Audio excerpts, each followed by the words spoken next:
May be seated. We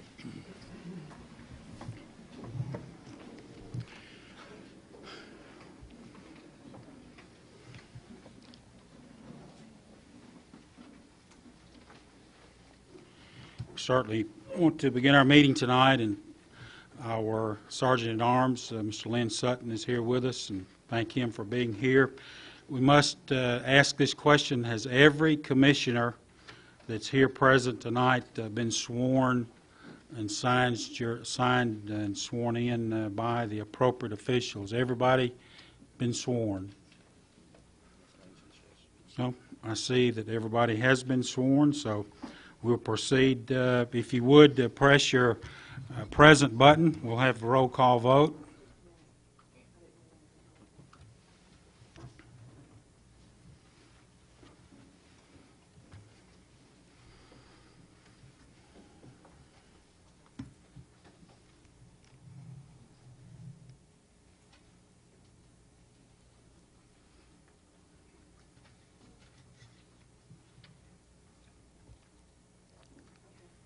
Call is okay. So everybody pressed your present button. That's the white one.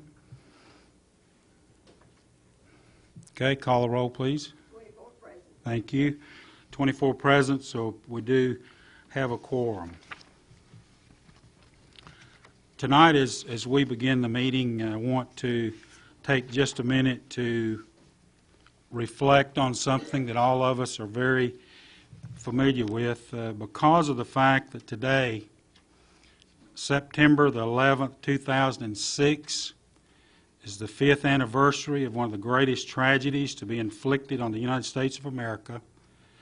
I felt that we needed to pause, and several of you have indicated that we need to pause tonight and reflect on that event and remember its impact on the entire country.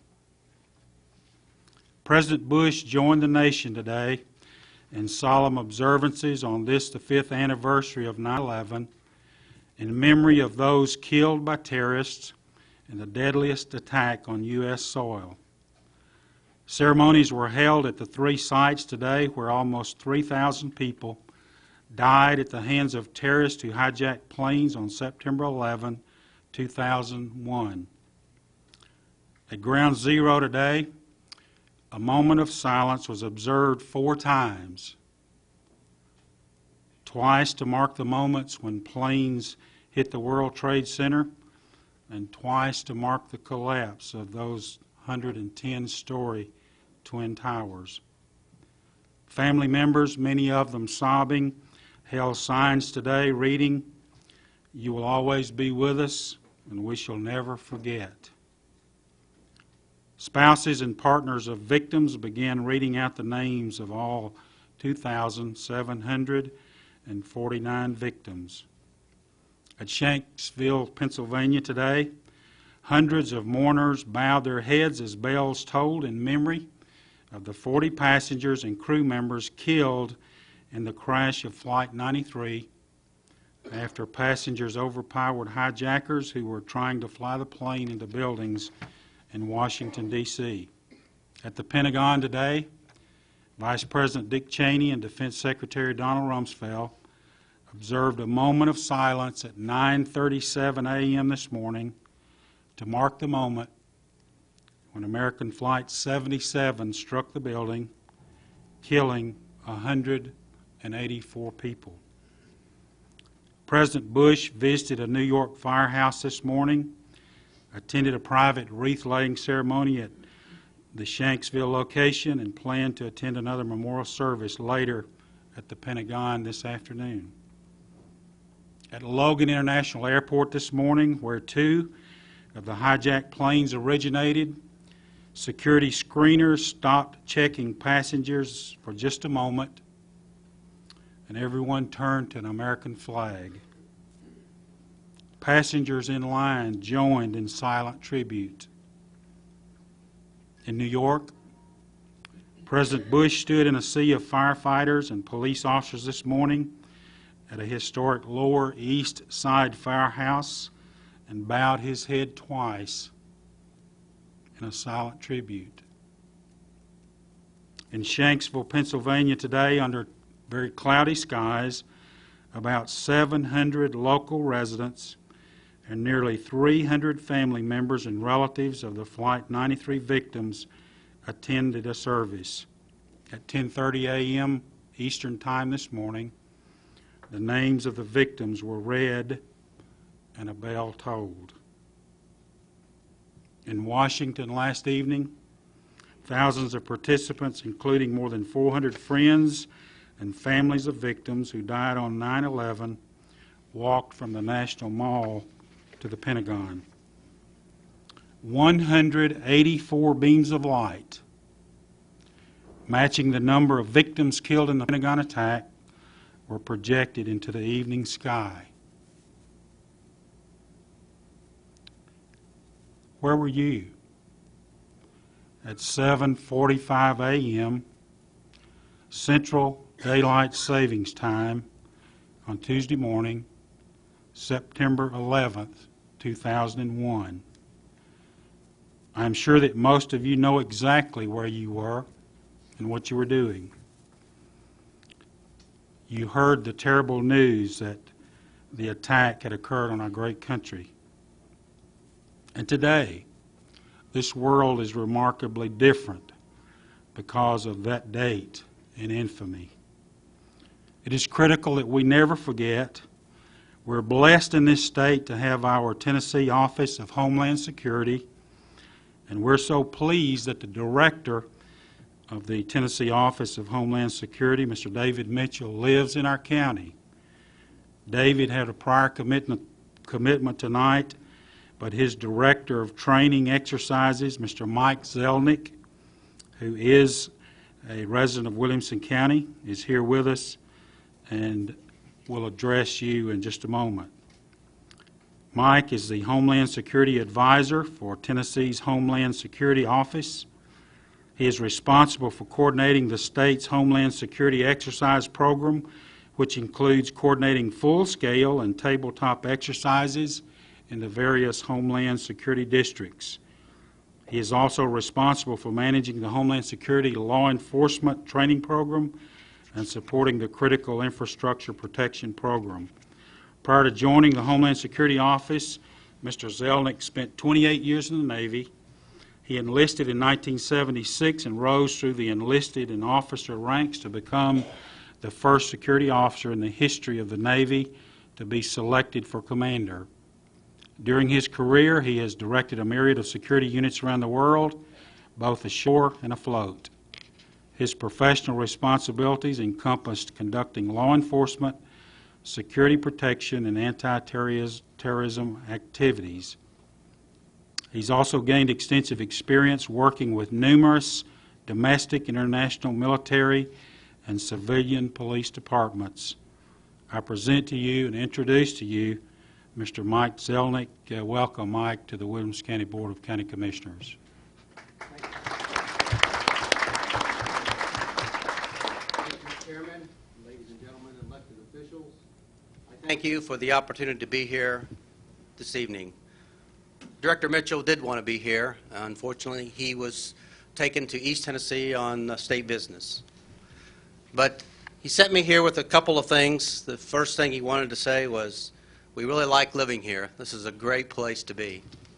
Both of us transplanted. He came out of the FBI and I came out of the Navy, and we kind of found what we think is paradise here, and we really like the people and the neighbors, and the secret of America resides right here in Tennessee. I'd also like to spend just a few minutes answering three questions that have often been asked of our office. What do you do? Good question. Are we winning? And what can we do? As the Tennessee Office of Homeland Security, our primary mission is to detect and deter and facilitate those response missions that focus on terrorism operations. We have facilitated hundreds of millions of dollars in grants to every county and every district in Tennessee. With that money, there has been equipment, training, and personnel. We have enhanced, I think, the communications in this county and other areas. We have done over 25 exercises throughout the state of Tennessee. And I think we're much better prepared today than at any time in the history of the state to deal with the nemesis of terrorism. We also worked to establish a state fusion center this year. The State Assembly gave us money along with federal money, and with the help of TBI and the assistance of senior law enforcement, sheriffs, and police officials. I noticed the sheriff came in the back there. I don't know where he's hiding. But we have created a state fusion center, again, a tool in the toolbox to help us detect and deter terrorism here in Tennessee. So that's what the Homeland Security Office does. The next question is, are we winning? And in my 28 years in the Navy, most of it devoted to anti-terrorism and force protection, I feel like I have been on the front edge of this particular war on terrorism. And I can assure you that we are, in fact, winning this war.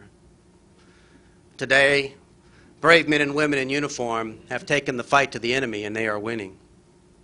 There's not a country on earth where Osama bin Laden or any other terrorist group can openly hide or reside. They are hiding in caves, fearful of what awaits them. Numerous terrorists have been put away. I saw tonight that a friend of mine has assumed command down in Gitmo. We are winning the war on terrorism. And if you think about it, here on the home front, we've organized our intelligence agencies and our federal agencies and incorporated more local and state officials into Joint Terrorism Task Force. Information is flowing up and down between the federal, state, and local officials like never before. We are winning this war on terrorism. But what can we do? Before I answer that, I'd like to borrow a statement from General Basham, the director of TEMA. You may know him. He likes to talk about managing expectations. And he says that it's important as government officials to manage the expectations of the public. Well, let me be clear that while we are winning the war, and while we are more secure today than ever before, secure at a higher state than we've ever known before, that doesn't mean that we cannot be attacked. And quite candidly, our enemy is plotting today on how they can kill Americans. And they will seek to kill us here inside the United States. Now, we have been fortunate and we have been good, and we have disrupted or detected several operations inside the United States. But we all face the fact that eventually that will happen. And they will be successful. And that's an unfortunate reality, but it is a reality. So what do? The fact of the matter is, this enemy cannot defeat us on the battlefield. They can only lessen our resolve to stand against them. And if we stand united and our resolve is strong, we will ultimately emerge from this combat victorious over enemy. It will be a long struggle. It will be a struggle like we've never seen before, in a faceless enemy that doesn't know how to wear uniforms and doesn't know how to fight in the modern warfare era, who will hide behind women and children and be cowardly in their approach. But I've learned something about this country and my fellow Americans. We are a very strong, robust people. We do not shrink from battle, which means ultimately we will emerge victorious.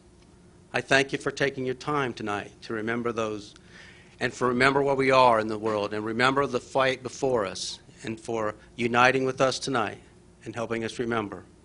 Thank you, Mr. Chairman, ladies and gentlemen. Thank you. Thank you, Mike.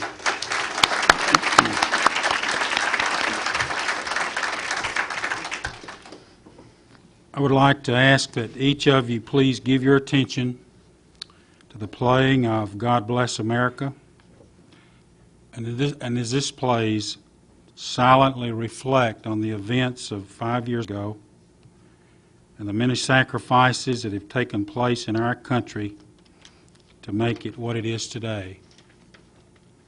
And reflect on the commitment that it will take for us to continue to ensure that God does continue to bless America. I'm not going to ask you to stand because this is not the national anthem, so if you would just sit quietly as you hear this played and reflect on this at the conclusion of this, so then we'll move into the business of the meeting.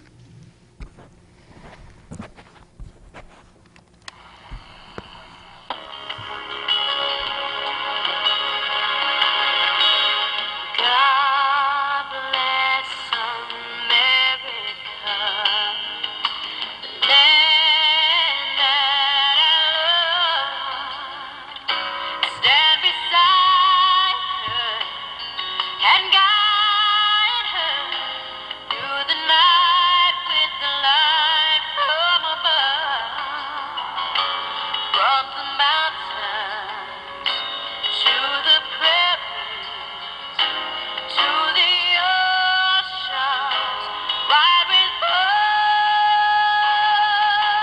God bless America, my home sweet home. God bless America, my home sweet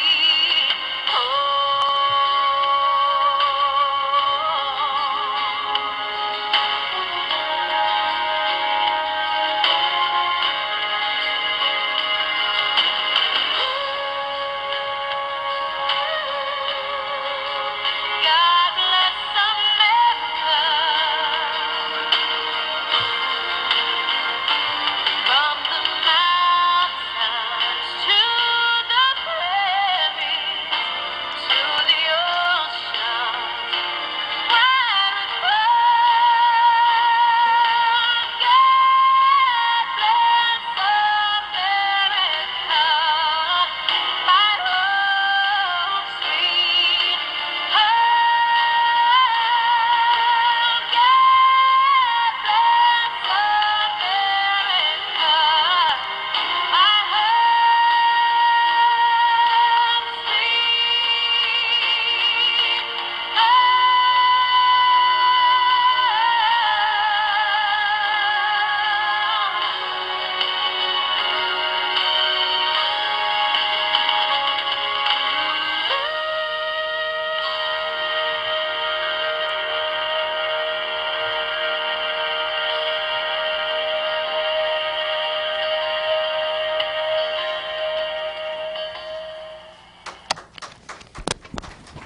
Thank you very much.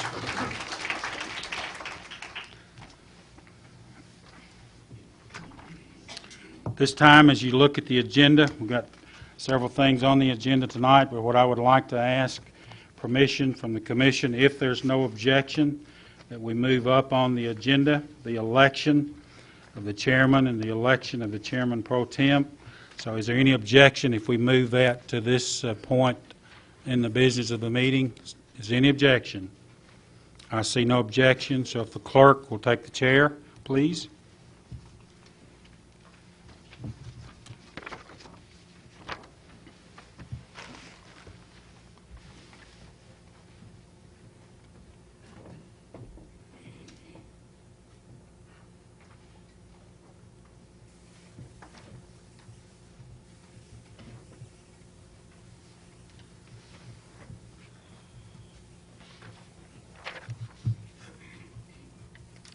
Good evening, everyone.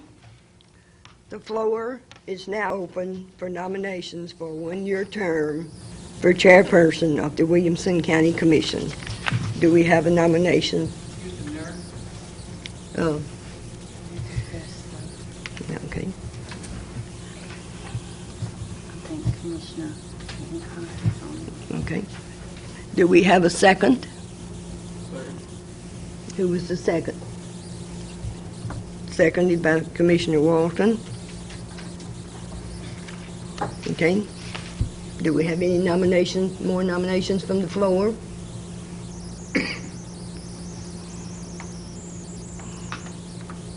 Okay, I see none. Nomination ceased from Commissioner Darren Commission. Okay, the motion was made by who? Hancock and Mr. Hancock, okay. And was seconded by Jones. Commissioner Jones. Okay. All in favor of the nomination ceasing, cast your vote by saying yea or opposed no. Okay, Selected by acclamation, you can turn it back over to him. so you all in favor then for Commissioner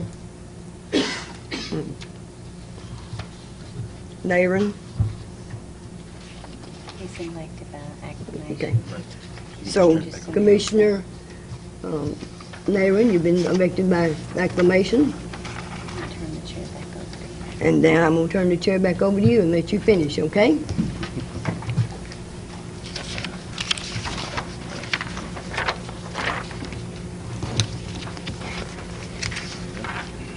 Okay.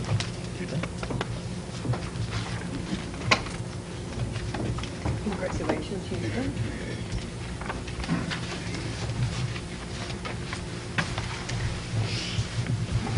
Thank you very much. The floor is now open for nomination for Chairman Pro Tem, the Williamson County Commission. I'll entertain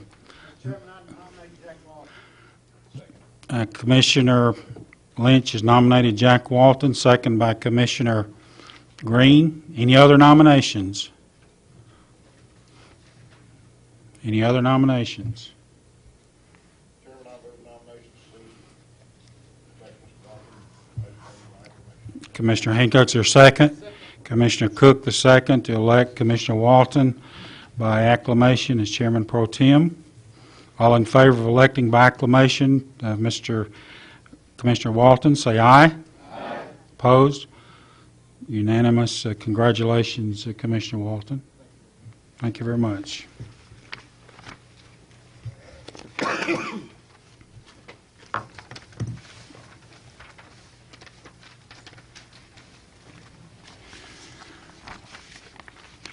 Getting back to our agenda, I've got mine buried here just a minute, Council.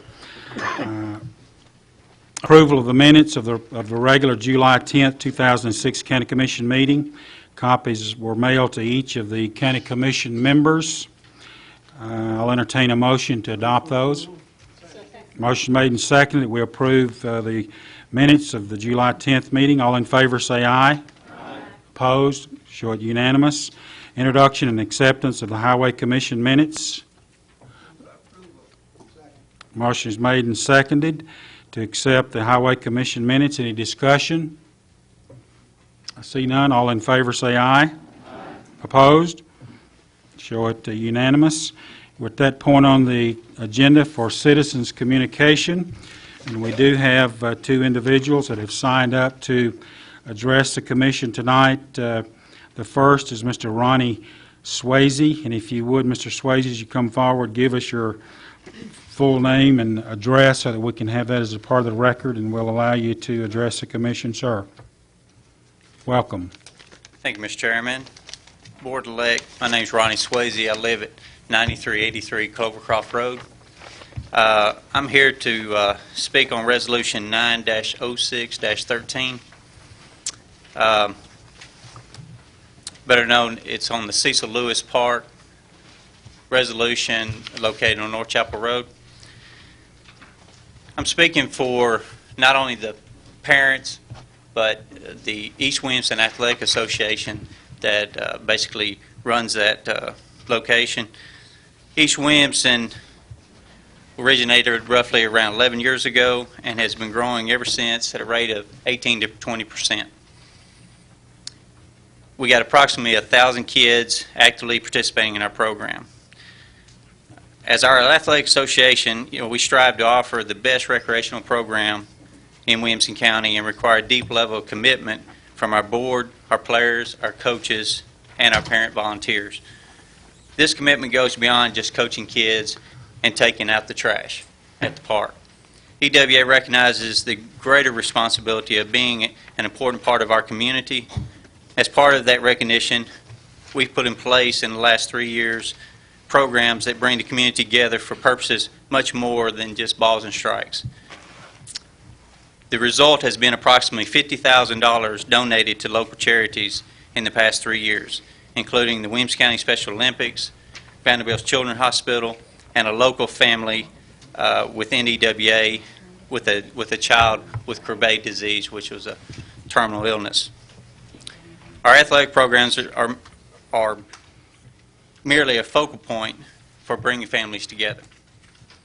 Resolution 90613 allows us improvements to our facilities that were greatly needed to continue the development and growth of our programs and to improve the safety of our facility for our children, our parents, and volunteers.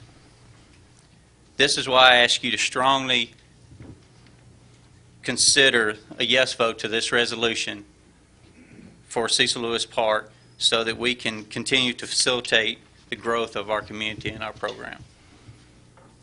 Thank you. Thank you, sir.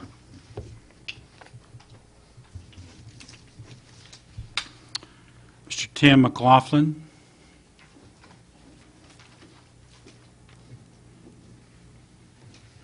Thank you, Mr. Chairman.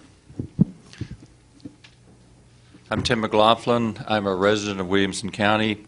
I live at 4020 Oxford Glen Drive in Franklin. I'm an engineer that have been engineer for 27 years. I have a master's in civil engineering. I oversaw the school building as assistant superintendent of Rutherford County for 6.5 years in the total building 13 new schools, 5 stadiums and ball fields. I now work for Metro Schools. I've also worked as a general contractor and a consultant through my years. I come before you tonight as a taxpayer. I know that everybody here wants to reduce spending for taxes. The one thing that I know that I can offer to you tonight is reducing the cost of our schools.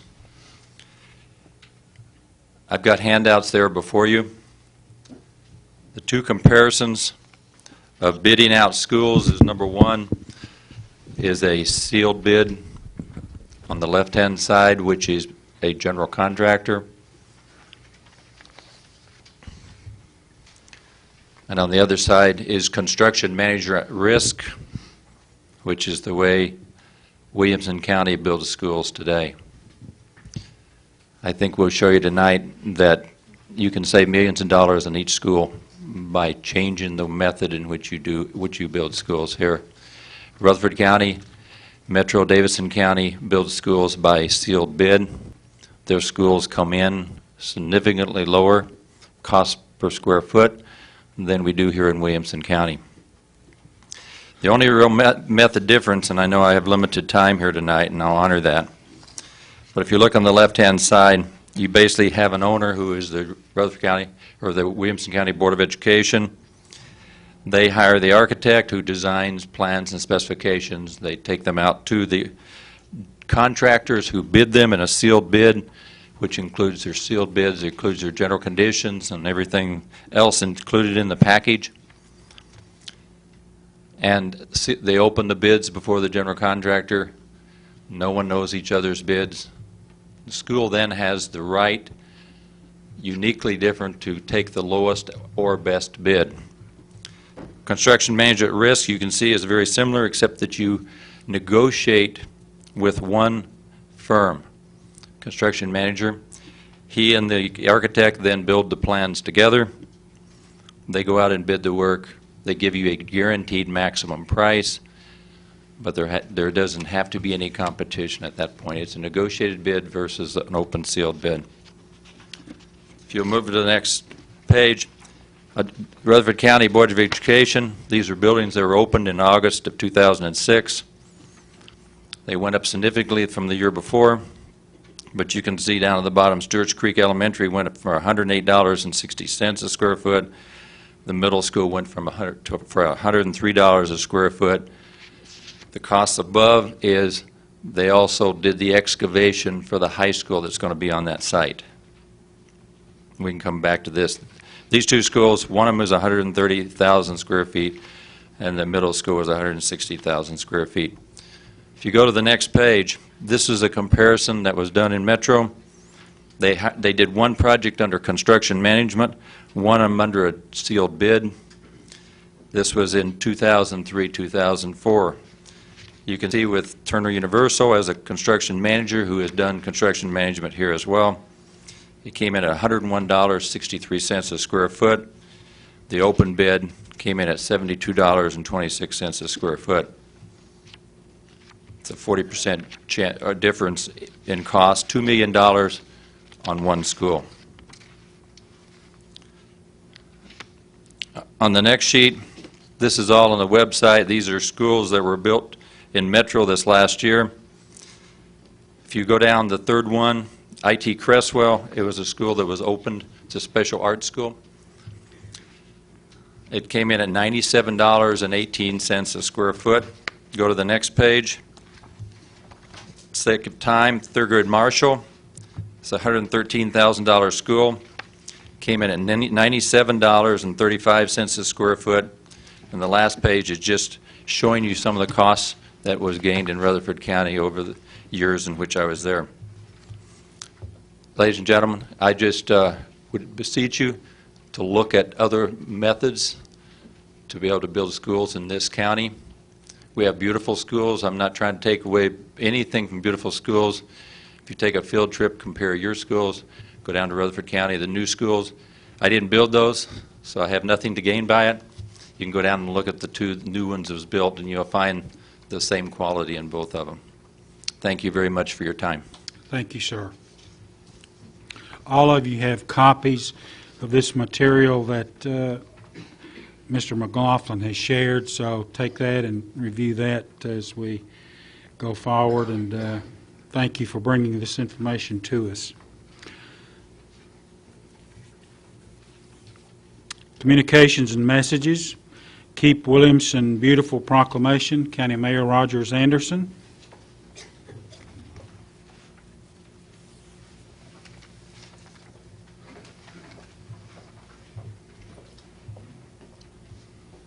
Mr. Chairman, I would ask if you would see if Dan is in the audience. I do not personally. There's Dan right behind you. Thank you, Dan. Thank you. This evening we have a proclamation that we are making to the Keep Williamson Beautiful, and if you would bear with me as I read it.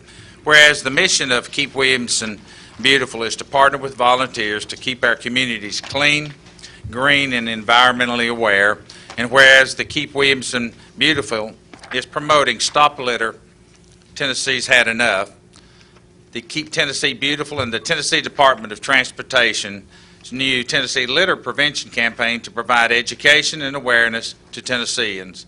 And whereas Keep Williamson Beautiful, Keep Tennessee Beautiful, and the Tennessee Department of Transportation hopes you agree, Tennessee has had enough. And whereas Keep Williamson Beautiful is encouraging caring citizens, volunteers of Williamson County, Tennessee, to do their part to sustain and improve the quality of life in Williamson County by working together to clean and beautify our county. Now therefore be it resolved that I, Rogers Anderson, the Mayor of Williamson County, do hereby urge every citizen to join in the efforts of businesses, civic groups, government agencies, churches, schools, and all other organizations within our community to work together to improve and enhance the quality of life in Williamson County, not only during the Keep Williamson Beautiful Stop Litter promotion during the month of October, but throughout the year, to make a difference and change people's attitudes and behavior about litter. And it be further resolved that I, as Mayor of Williamson County, do hereby proclaim October 2006 as Stop Litter Cleanup Month throughout Williamson County, and encourage all citizens of Williamson County to recognize the many contributions of a clean and a beautiful county to improve quality of life. Thank you, Mayor Anderson. I'd like to take this opportunity to invite you, Mayor, and all the mayors and commissioners and media of Williamson County to Stop It Litter, our Stop It Litter campaign kickoff luncheon on October the 2nd at 11 a.m. at the Keep Williamson Beautiful office at 420 Century Court.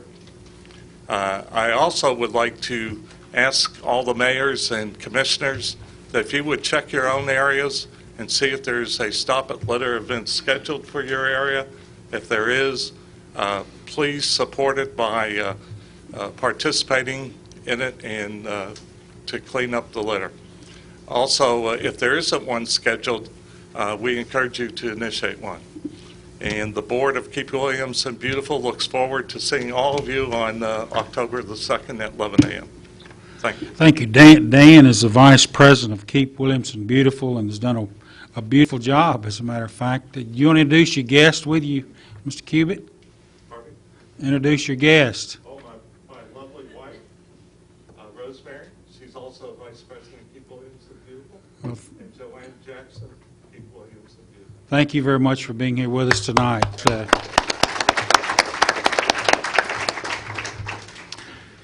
Under other communications and messages, we have two late file resolutions that should be laying at your place. Late file resolution 90622.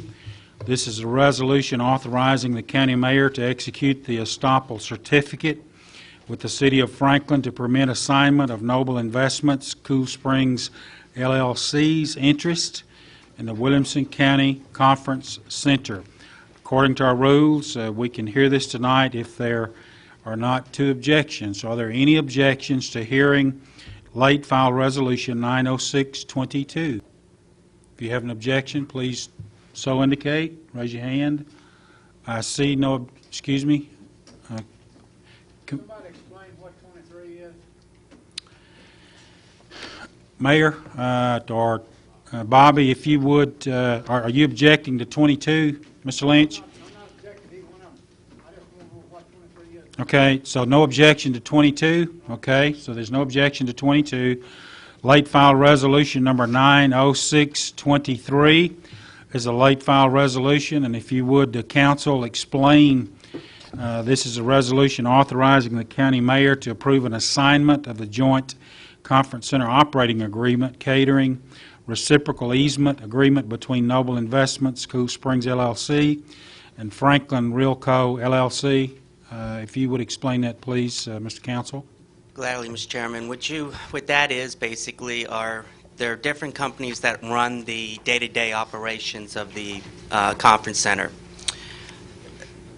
This company that currently has now come to us and come to the city of Franklin, who I believe has taken action on this, and they want to kind of sell their interest to another company that will come in and run the day-to-day operations.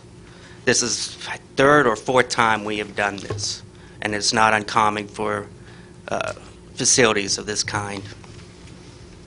So basically all we're doing is they're assigning their contracts to someone else. They'll be doing the day-to-days. Glad to answer any questions. Any other questions, Mr. Lynch? No, thank you. Any other questions of any commissioner? Commissioner Smith? Councilman, or council, Counselor, will Noble Investment continue to own and operate the Marriott and continue to oversee or have oversight responsibility over the other operation of the conference center? I do not know that. All I know is the contracts that they're assigning. I don't know whether they are dealing with the Marriott, since we don't have anything to do with the actual hotel management, but I can look into it if you would like. Other questions of council? Any objections to hearing Resolution 90623? You've got the attachments. Any objections? I see none, so we'll add 90622 and 90623 at the end of the Section 13 Other. This will fall after Resolution 90617. We'll then hear 22, and then 23 follows that. Also want to thank tonight Ms. Diane for putting our beautiful flags out as a part of our decoration tonight, and certainly appropriate for the events of 5 years ago today to remember that. Also want to remind you that our Sergeant at Arms is Mr. Lynn Sutton, and as we start the business of our meeting, this is the legislative body of Williamson County. We would ask your cooperation, please. If you do have a cell phone or a pager, make sure it's on silent. If you have a cell phone, make sure it's turned off, and do not disrupt the business of our meeting, please. Reports of county offices, department heads. We'll recognize County Mayor Rogers Anderson. Thank you, Mr. Chairman. County Commissioners, my report will be very brief tonight. Many of you know that in just a few moments you'll be voting on the Budget Committee and the Purchasing Insurance Committee, of which I have nominated and placed in front of you. Also, at this particular time, one time every 4 years, the committee structure is completely revamped and changed, and by that, I'm meaning as a normal rule of doing business, when you come to the September meeting, you would already have had your assignments and you'd been placed on the various committees that you would want to serve on. Tonight, a little later on in the meeting, we'll be having a recess, and you will be actually going to the different rotating committees of Rules, Steering, Human Resources, and Parks and Recreation. As we did 4 years ago, I'm going to ask you in a few moments to have a special call meeting for next Monday night. The same thing we did 4 years ago, because your rule book says that in the month of September you must get together and pick the committees that you want to serve on. One of the reasons that we do that, because over the next several weeks, the Budget Committee would be meeting and the Purchase and Insurance Committee would be meeting based on your action tonight, but the other committees, the Education Committee and the various other ones, could not meet until the County Commission confirms that in the month of October. So by that I'm asking, and I need to read this into the minutes, Mr. Chairman, Thank you, sir. that Diane, I think, is passing out to your desk. This is addressed, and this comes right out of TCA code, that this is the requirement we have to do. Commissioner Chairman, as the county mayor pursuant to TCA code 55105A1, I'm hereby requesting you call the legislative body into the special session on Monday, September the 18th, 2006 at 5:30 in the auditorium at the Williamson County Administrative Complex here at 1320 West Main Street in Franklin. It is requested that the Board of Commissioners meet for the purpose of ratifying steering committee recommendations for the 2006-2007 committee appointments of the Williamson County Board of Commissioners. Just a moment, Mr. Chairman. I would ask that you ratify this. At the same time, we have an opening for this coming Thursday on the steering committee at 5:30.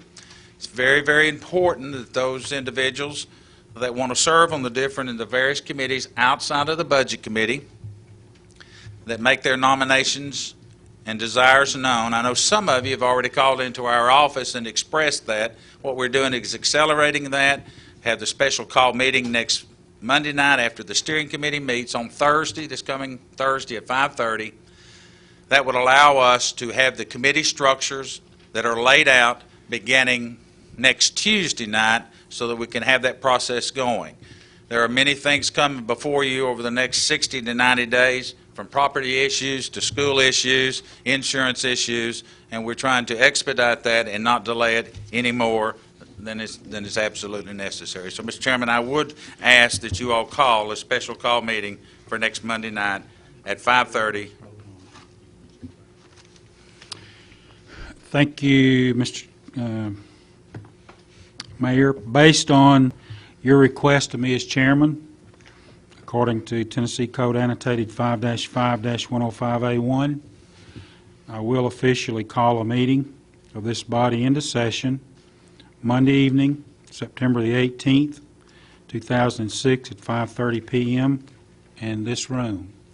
So that will be the appropriate notice and the action we're taking to expedite, because as Mayor indicated, the rules do specify that we take this action, and of course our rules ask that it be done in September, and we can accommodate that. So we'll have a steering committee meeting at 5:30 Thursday afternoon. That meeting is where, Mayor? Wherever they decide. Okay. Conference room. room. So we'll have it in the conference room, our commission conference room, 5:30 p.m. this Thursday afternoon. Any questions? Commissioner Ford? Thank you, Mr. Chairman. Have we done the proper notices out on the steering committee meeting? Do we have time to get those notices out to the public so that the public is aware of that? Mayor? Mr. Chairman, in just a few moments, you're going to break into your different groups, Jeff. And at that time, all of you from the Pear District will decide where you want to go, 1, 2, 3, and all Understand how that. that's set up. Then each of you county commissioners will either relay to the steering committee, individual, after you finish with that this evening, or Yeah, I understand that process. My question is, we have to give public notice of the steering committee meeting before any meeting of the commission out there. We have to give public notice of that. Do we have time to get that done in order to get that meeting on Thursday? Mr. Ford, let me let council address that. In effect, what we're doing is giving notice at this very minute, but if you would address that, council. This would serve as notice? Yeah, the state statute only requires adequate notice. It doesn't require for committee meetings publication in a newspaper or any of those things. Okay. So in addition to the notice given in a public forum such as this and the posting on the board in the administrative complex, that would be adequate Okay, notice that's under fine, the as law. long as we got adequate time to get that notice. Thank you, sir. Any other questions? Mayor? none whatsoever. Any questions y'all may have for me? Well, it's official, then we'll meet next Monday evening at 5:30 in this room, and the steering committee will meet at 5:30 Thursday in the conference room. Anything else? Thank you. Thank you.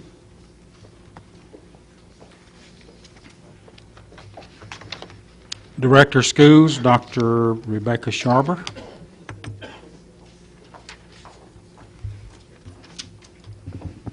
Good evening. At the beginning of the summer, there was some discussion about our band programs in the Williamson County School District, and I was asked to gather some information about the bands. And I wasn't sure exactly which kind of information to gather, but I just asked our band directors several questions. And what I have presented to you this evening is a compilation of that information. Now, please understand, this is the information that band directors gave me when I asked them what kinds of instruments and how many instruments each band owned. I didn't realize there was a big difference between concert instruments and marching instruments, and we started getting some information back in different ways, so I've just combined that.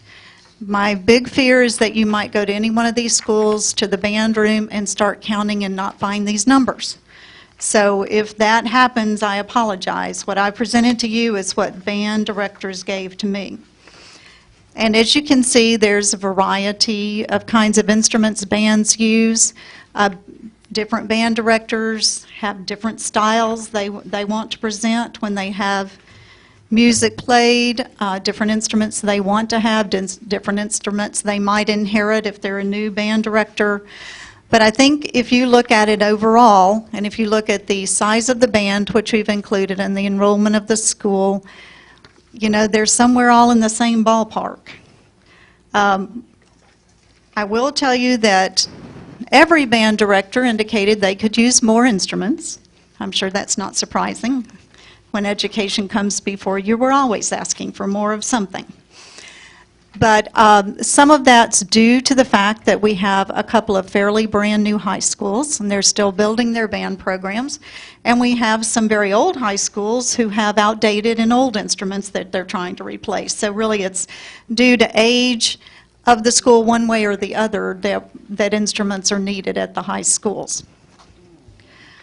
Also, most bands and band boosters do purchase these big items that are listed on the chart. The reason you normally don't see many bands owning their own flutes, clarinets, those kinds of small instruments is because generally children are expected to either purchase or lease those instruments themselves. However, at Fairview, they have managed to put together a small collection of some of those instruments so more students could participate there. Most of the band directors believe that the numbers and choices of instruments are either a deterrent or support for the numbers of band students they have, which means if they happen to have 5 tubas and 5 people who want to play tuba, then that works really well. If they happen to have 2 tubas and 5 people who want to play tuba, then 3 people are left out. And it's like that with any instrument, and it's like that on a rotating basis during the year. So I'm sure that band directors often try to talk people into wanting to play the instruments they happen to have. I know that Commissioner Davis was at the Williamson County Marching Band Expo on Saturday night, where all of our high school bands performed. I don't know if anyone else was able to attend that, but I wish I had been able to, oh, were you there, Commissioner Naren? Thank you. I wish I had been able to get you all there, because then you could have actually witnessed our bands and their instruments and their musical ability, and they did a fabulous job. We have extremely talented musicians. I'm sure Commissioner Naren and Commissioner Davis would agree with that. They were wonderful. And it was a great time, from the smallest band, Fairview, who got a standing ovation because their performance was so entertaining, to the biggest band, Franklin, who all of them got a standing ovation of some means, because they were all wonderful. I don't know if this information helps with what the commission was seeking, but you have information. One of the band directors did provide what he thought replacement costs would be for several of the instruments, and I've also attached that just for your information. So I was asked to bring that information to you in September, and that is what I have. If there are any more questions about bands or band instruments, we'll certainly try to gather information to answer your questions. Thank you. Any other questions of Dr. Sharber on the high school band instrument inventory? I see, excuse me, Commissioner Para? I have a question. It's not on the band instruments. Can I ask it of Dr. Absolutely. Go right ahead. A couple things. First, I sent an email, and I was asking for, do you have a plan, a projected, sorry about that, do you have a projected plan for the next 5 or 10 years, what schools are going to be required in what areas? Do you have such a list that you could provide me? Absolutely. Yes, we have a continuing 5-year capital improvement plan, which we provide every year to the commission. We are in the process of updating that, so we'll certainly get you the one that we presented last year, but know that it will be updated fairly soon. Okay. The second thing is on Sunset Middle School. There's going to be, will there be an 8th grade next year? Are you phasing in? We are phasing that in. And do you expect to have about the same number of students? I mean, I see you got 170 in the 7th, 193 in the 6th. Do you have any projections right now as to, I mean, do you expect that same kind of number? We do. 200-ish? So there'll still be some capacity, if I'm reading this correctly. You have Correct. about a capacity about 900 there. Yes. Okay, great. Thanks. You're welcome. Just a couple of more things I was going to mention. We're about halfway through the first 9 weeks, which I know is shocking. It's shocking to me. I hope it's not too shocking to the students. I think they probably keep up with it better than I do. But so they'll be getting progress reports going home. And we will be swearing in our recently elected board members next Monday night at the school board meeting, and we're excited about getting started with the new year ourselves. The board has spent some time over the last month or so trying to do some visioning about what they think Williamson County schools should be and should look like in the future, especially in the next 5 years or so. And they have also spent some time and continue to spend time setting goals as we roll through the 2006-2007 school year. And any input you have into any of that, we would certainly welcome. Just email me or call me, and we'll add your input to our processes. Thank you for that. We do have some resolutions before you this evening, especially 2 about elementary schools, and we've provided some additional information to you in your packets, and Mr. Fortney, our facilities director, is with us this evening, and when we get to those resolutions, if you have any other specific questions about those buildings, he would be glad to answer those for you. And I'm glad to answer any other questions you have at this time. Commissioner Williams? Dr. Sharber, Mr. McLaughlin spoke on the bidding process a while ago in citizens communication. I'm not asking you to respond to that tonight, but I would like that if you could give some kind of written response to his claims as how we bid and how they bid, and compare those. And again, I'm not asking you to do that right now, and I'd like you to be able to study that, and I'd like to see what your response would be to that. I'd be glad to. I would hope that somebody could provide me the information he provided you, because that's not been provided to us. So we'd love to take that and work on that. But this was the first time I'd heard that particular information. Mr. McLaughlin has a copy, so if you would just hand that I'd to be the glad to director of get one schools. from him. Anything else Commissioner Williams? No, sir. Thank you. Anything else from Ms. Sharber, Dr. Sharber? Thank you very much. Thank you very much. I've just been passed a message that we're having difficulty with our live feed on the air, and if we could, Mayor? Yes, Mr. Chairman, if you wouldn't mind taking about a 5-minute break, let me say this, 5 or 10-minute break. We're having trouble with our live feed, but the telecast that'll be replayed at 8:30, 1:30, and 6:30 will be okay, but we need to make an adjustment. And so if you wouldn't mind taking a 5 or 10 Okay, minute break to let's allow us let's to do take that. We're about a getting some phone 10-minute calls. recess and ask all the paired districts, we'll just do this, go ahead and do it now at this recess, ask all the paired districts, Districts 1 and 2, 3 and 4, 5 and 6, 7 and 8, 9 and 10, 11 and 12, get together, and over the next 10 minutes or so, come up with your appointments. And when we come back, we'll get the appointments to the committees of Human Resources, the Steering Committee, Rules Committee, and the Parks and Rec Committee. So we'll stand in recess and address our live feed issue. Thank you very much. We'll stand in recess.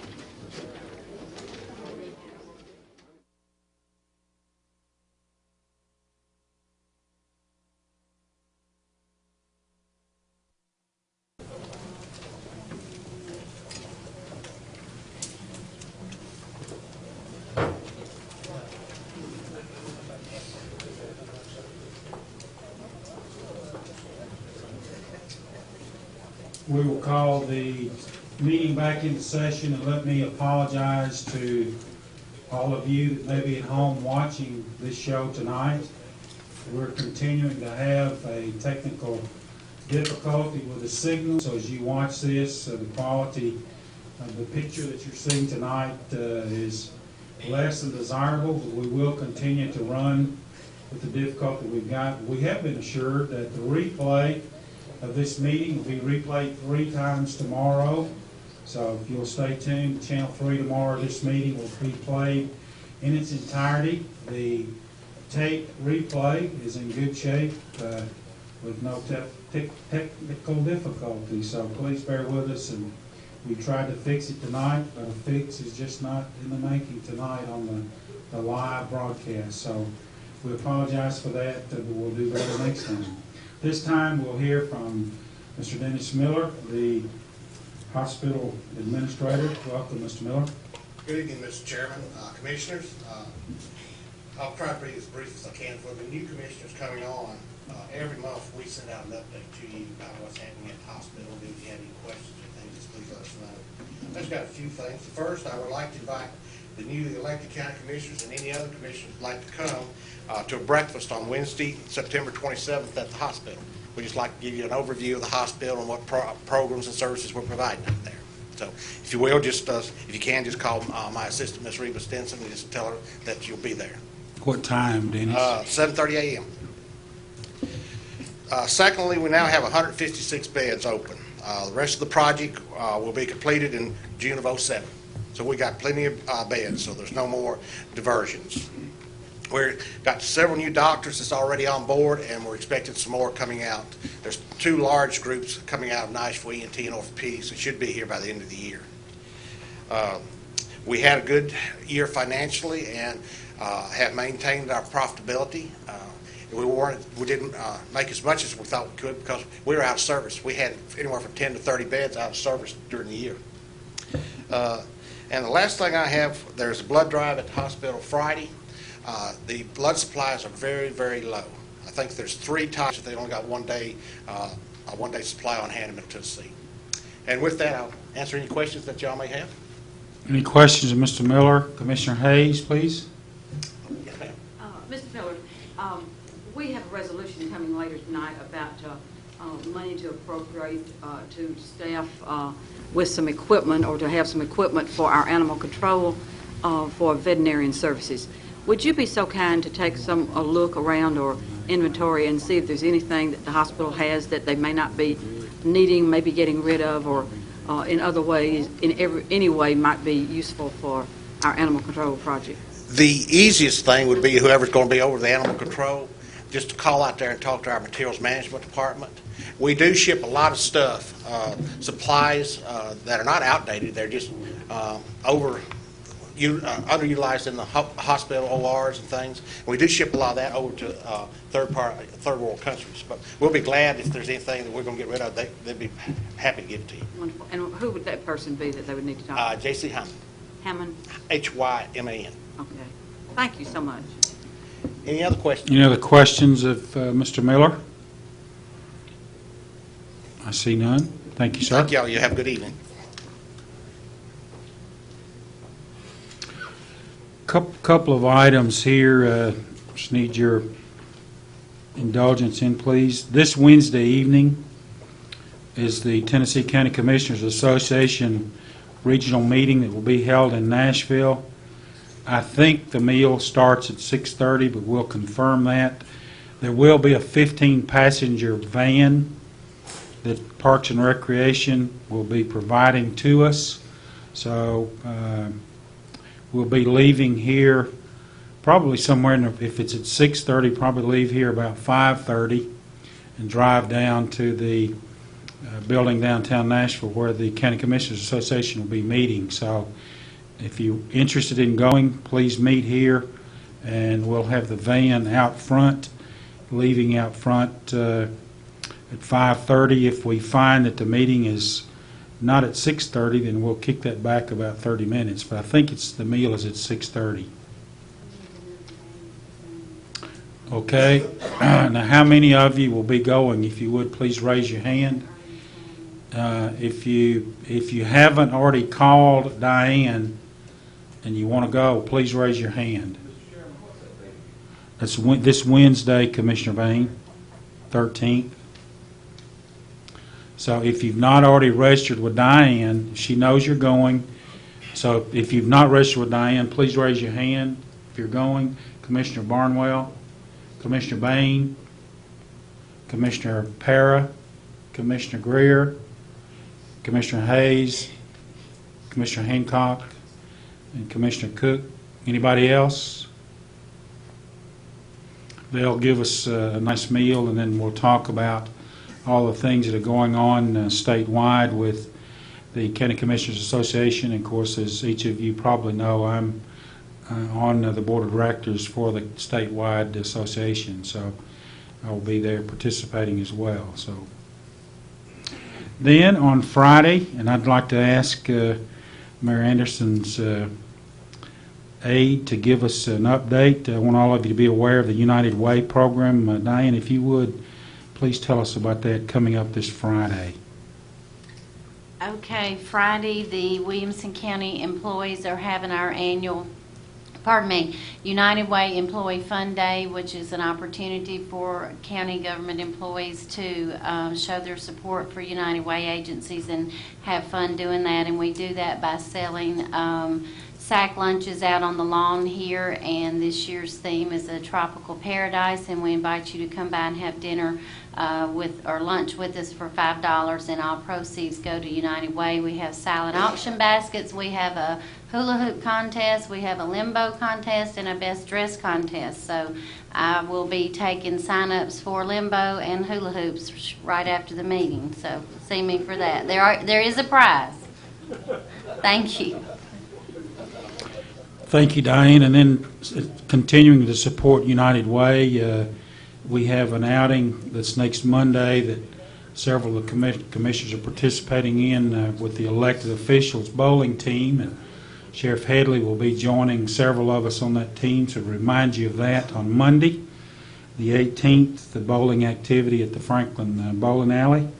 And then one other thing before we move on to the rest of the reports, if there are any, just like to ask the wishes of this commission. Our next meeting scheduled for October is scheduled for October the 14th.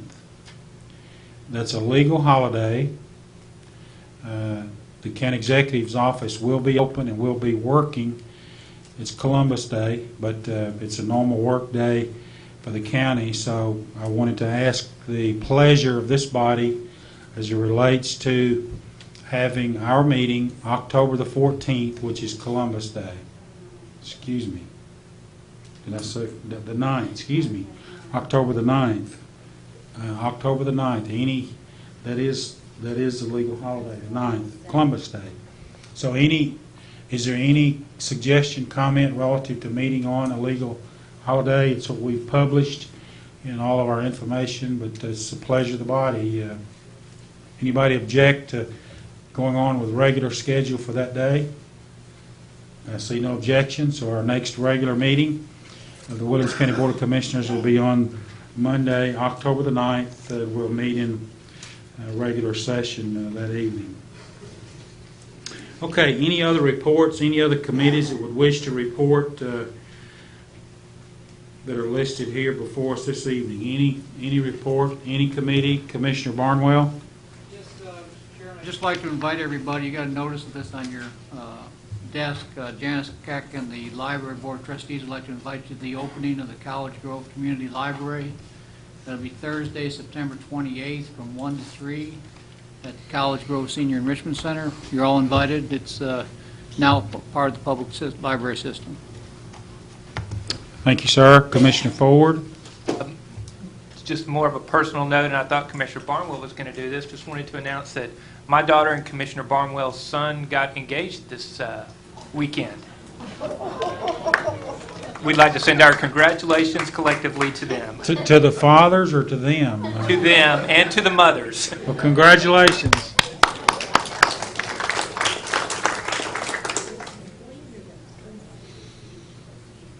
Anything else in the way of an announcement? Committee report? Any other committee? Moving along on the agenda, the elections and appointments. The Budget Committee, this is an appointment by the County Mayor. Budget Committee, Clyde Lynch, Chair, Tom Bain, Arlene Cook, Ernie Williams, Rogers Anderson, County Mayor. I'll entertain a motion. Motion made and seconded to approve the Budget Committee. Any further discussion?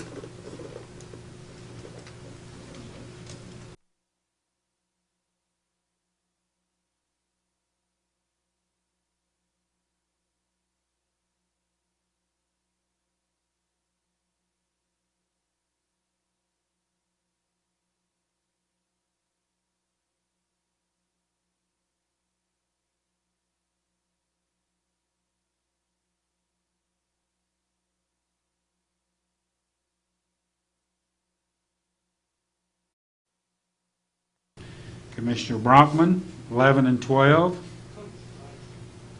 Commissioner Langston. So the Parks and Recreation Committee for 2006-07 will be Commissioners Hester, Hayes, Cook, Bain, Brockman, and Langston.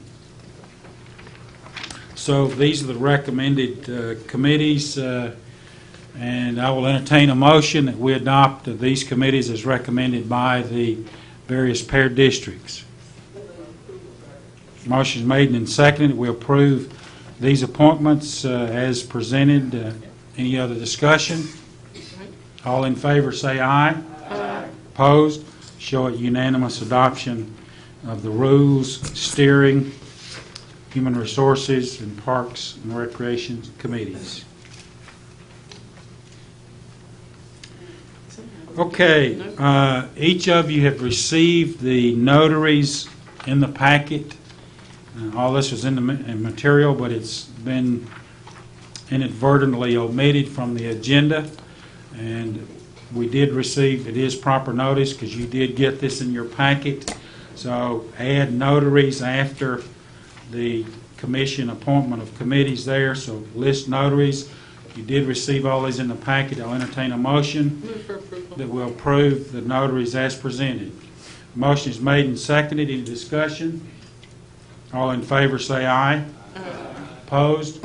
Show it unanimous that the notaries have been approved. Consent agenda. There is none. Unfinished business. Consent agenda. Moving too fast. Okay. Under the consent agenda, We have the information is presented on the consent agenda. I'll entertain a motion to adopt the consent agenda as presented. Motion is made and seconded to approve the consent agenda. Any discussion? I see none. If you're in favor of the consent agenda, press your yes button. Opposed, your no button. Has anybody voted that wishes to vote? Record the vote, please. 24 yes. Consent agenda unanimously adopted. Thank you.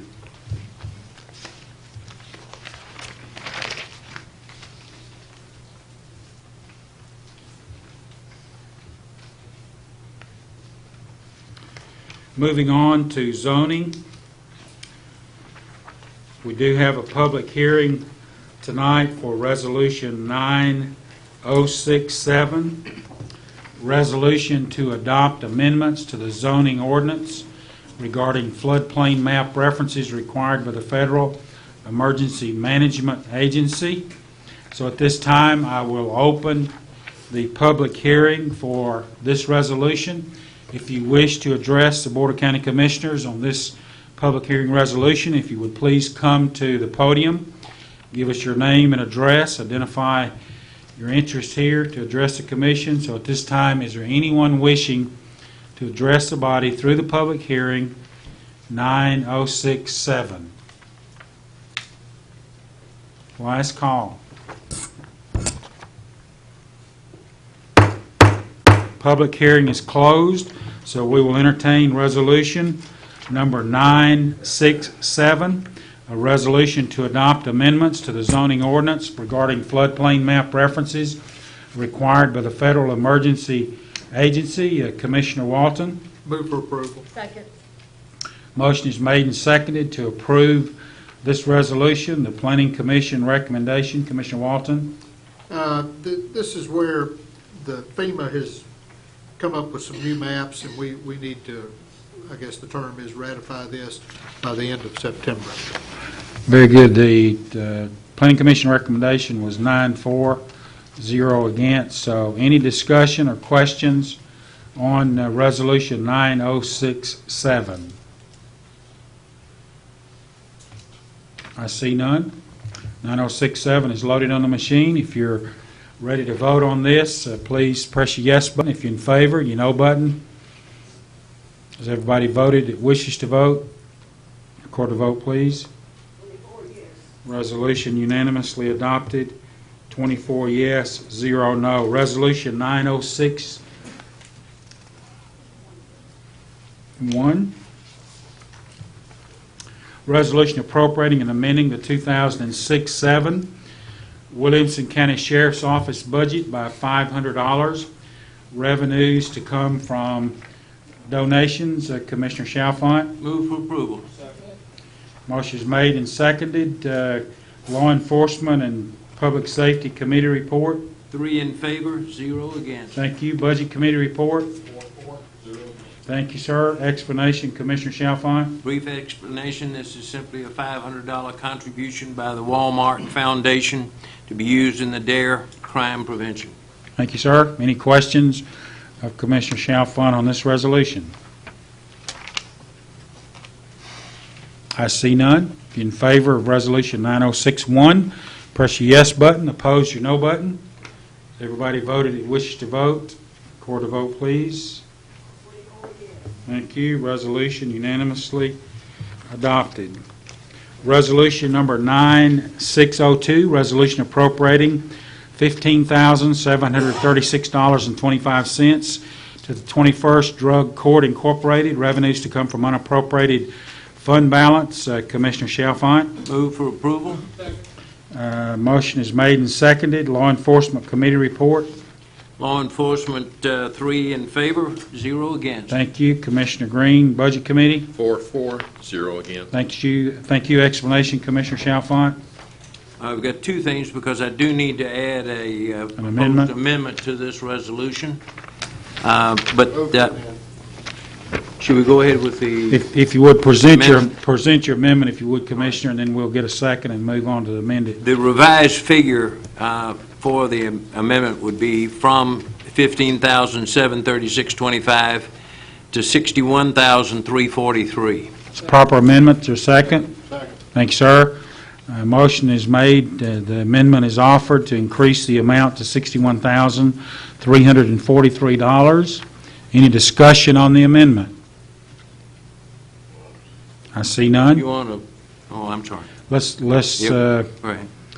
let's see. Yeah, we've got an amendment. Let's vote on the amendment. So if the amendment is loaded to amend this to 61,343, this passes. We'll come back to the motion as amended. So if you're in favor, press your yes button. Opposed, your no button. Has everybody voted who wishes to vote? Record the vote, please. 23 yes and 1 no. So we'll come back to you, Commissioner Chalfant, to Resolution 9062 as amended for an explanation, please, sir. The 21st Drug Court Incorporated is a 501c3 tax-exempt nonprofit corporation, and monies that have been levied by the courts through the various courts have been deposited directly into our general fund, and it's been decided that these funds be moved to the specified account for this nonprofit corporation. Not only is this particular resolution moving funds, but we have at least two or maybe three others that'll come later. But this is money that's been in the general fund but needs to be moved to the nonprofit corporation. Thank you, Commissioner Chalfant. Any questions of Commissioner Chalfant on this resolution? I see none. We're voting on 9062 as amended with a new total of 61,343. If you're in favor, press your yes button. Opposed, your no button. Has everybody voted who wishes to vote? Record the vote, please. Thank you. Resolution unanimously adopted as amended.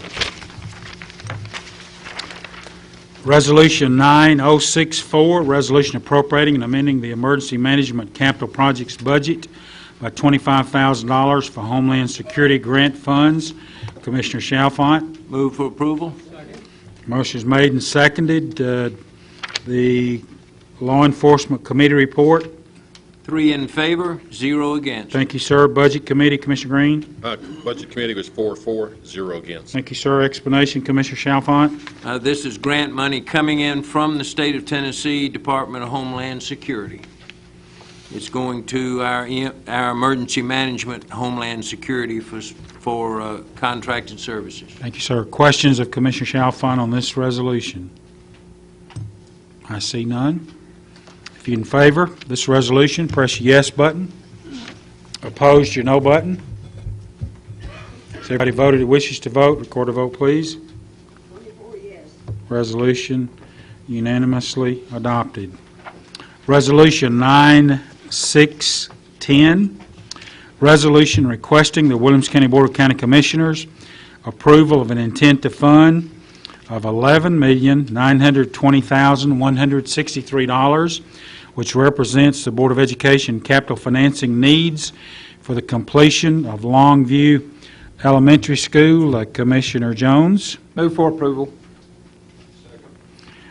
Motion made and seconded. The committee reports, school board is, do we know that 12 yes, 0 no. Education committee, Commissioner Jones. It was unanimous. I think it's 5 yes, 0 no. Thank you, sir. Budget committee, Commissioner Green. Budget Committee voted 5-4, 0 against. Thank you, sir. Explanation, Commissioner Jones. This is the money that is needed to finish Longview Elementary in the Spring Hill area. I would like to say that I appreciate all the information that Kevin Fortney and the school system has given us, and I'm sure if you have any questions, they'd be glad to answer those questions. Thank you, sir. Commissioner Lynch. I have a little problem with this resolution. Chapman Retreat cost $8.5, not counting the land. And this project's going to cost $18.9 million, including the land. If you take the land off, it's still just a few $1,000s. 18 million was $1 million over twice as much. Now, I realize that materials have gone up, but they haven't doubled, all of them. And the labor has gone up some, but not a great deal in the last 3 years. And the only way that this school could increase this much is two reasons. One of them is the design of the school, and I want to touch on that just a little. The architect of this school, his reputation is for expensive schools. In other words, if he's getting the same percentage, and I assume he is, his school's going to increase 26%, but his money is going to increase over 100%. You don't get many of them kind of deals. The other thing is the square footage. This building's got 31,000 square foot more than Chapman's Retreat. Now, they've got in here 6,000 square foot for 6 classrooms. I understand that. I don't have no problem with that.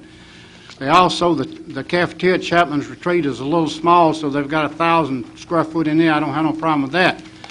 That still leaves 24,000 square foot, or $3 million extra money that's going to cost. My question is, what is this 24,000 square foot going to be used for?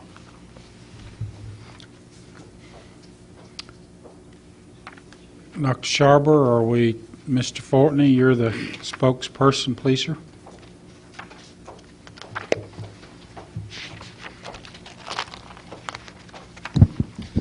Thank you, Mr. Chairman. Thank you, Commissioners.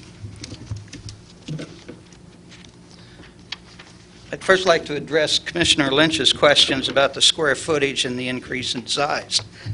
Chapman's Retreat, if you'll turn into a package, I don't know if I've got that detailed in there. I've got a couple other schools, Sunset. In a package that I delivered on August 29th, there's a couple schedules in there. If you'll turn back to about midway through, you'll have an elementary school space comparison. Basically, it is a sheet that we're looking at. I know it's hard to see from here. The biggest areas of increase in space is that Chapman's Retreat was built for right at 792 students. The actual capacity with our we had our pre-K there. We're going to be moving that and so forth. The new school at Longview, I'll call it, is built for a 900 student capacity. We've also increased our classrooms on the grades from previous schools. The last school at Sunset, we increased grade levels 4 and 5 from 5 classrooms to 6 each to balance that to where there's 6 classrooms all the way down. We're also moving our special needs pre-K out of Heritage Elementary and surrounding areas within that transportation zone.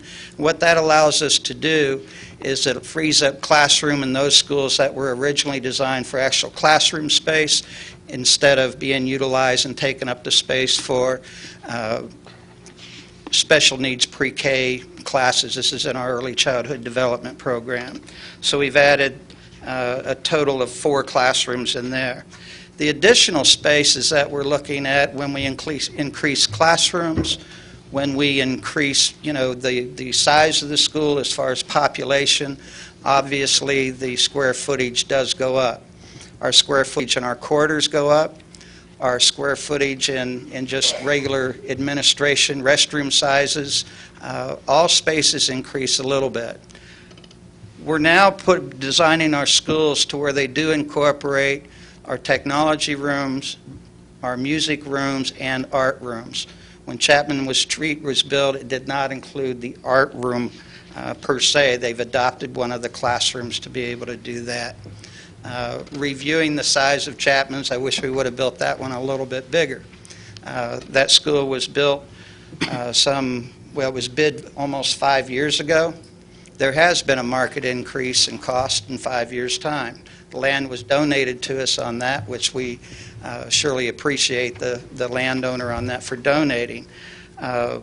Again, we've increased the size of the gym, the cafeterias, and just other spaces to better facilitate the student and the staff.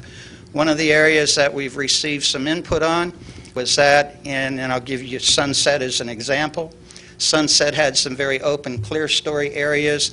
In other words, the space was open from the first floor all the way clear to the ceiling up on the second floor, and this is in the connector area. What we've done on this school is we've kept the basic same footprint, however, we've enclosed that space. We don't have but one open area, which is required for the smoke evacuation system. So we're gaining some space in some itinerant offices. We're gaining some storage space that we did not have before. I hope that answers your question, Commissioner Lynch. Well, it doesn't tell me what you're using that 23,000 square foot for what I call legitimate use. I've already mentioned the fact you're adding 6 classrooms, and I allowed for that, just like it's 900 square foot in a classroom. When you allow 1,000, that gives you 100 for the hallways. In words, ladies and gentlemen, what they're doing is adding all this extra space, and it's not going to help a quarter. It's going to cost $3 million, this extra space they're adding. But I want to remind you of one thing. When Clyde Lynch farms, if I spend more money, I have to take in more money. In words, 3 years ago, the test scores was less in Williamson County than it was in 1987. We increased, in a 10-year period there, we increased that budget 120%. It didn't help a bit. Now, if they've increased the last 3 years, it's very, very minimal.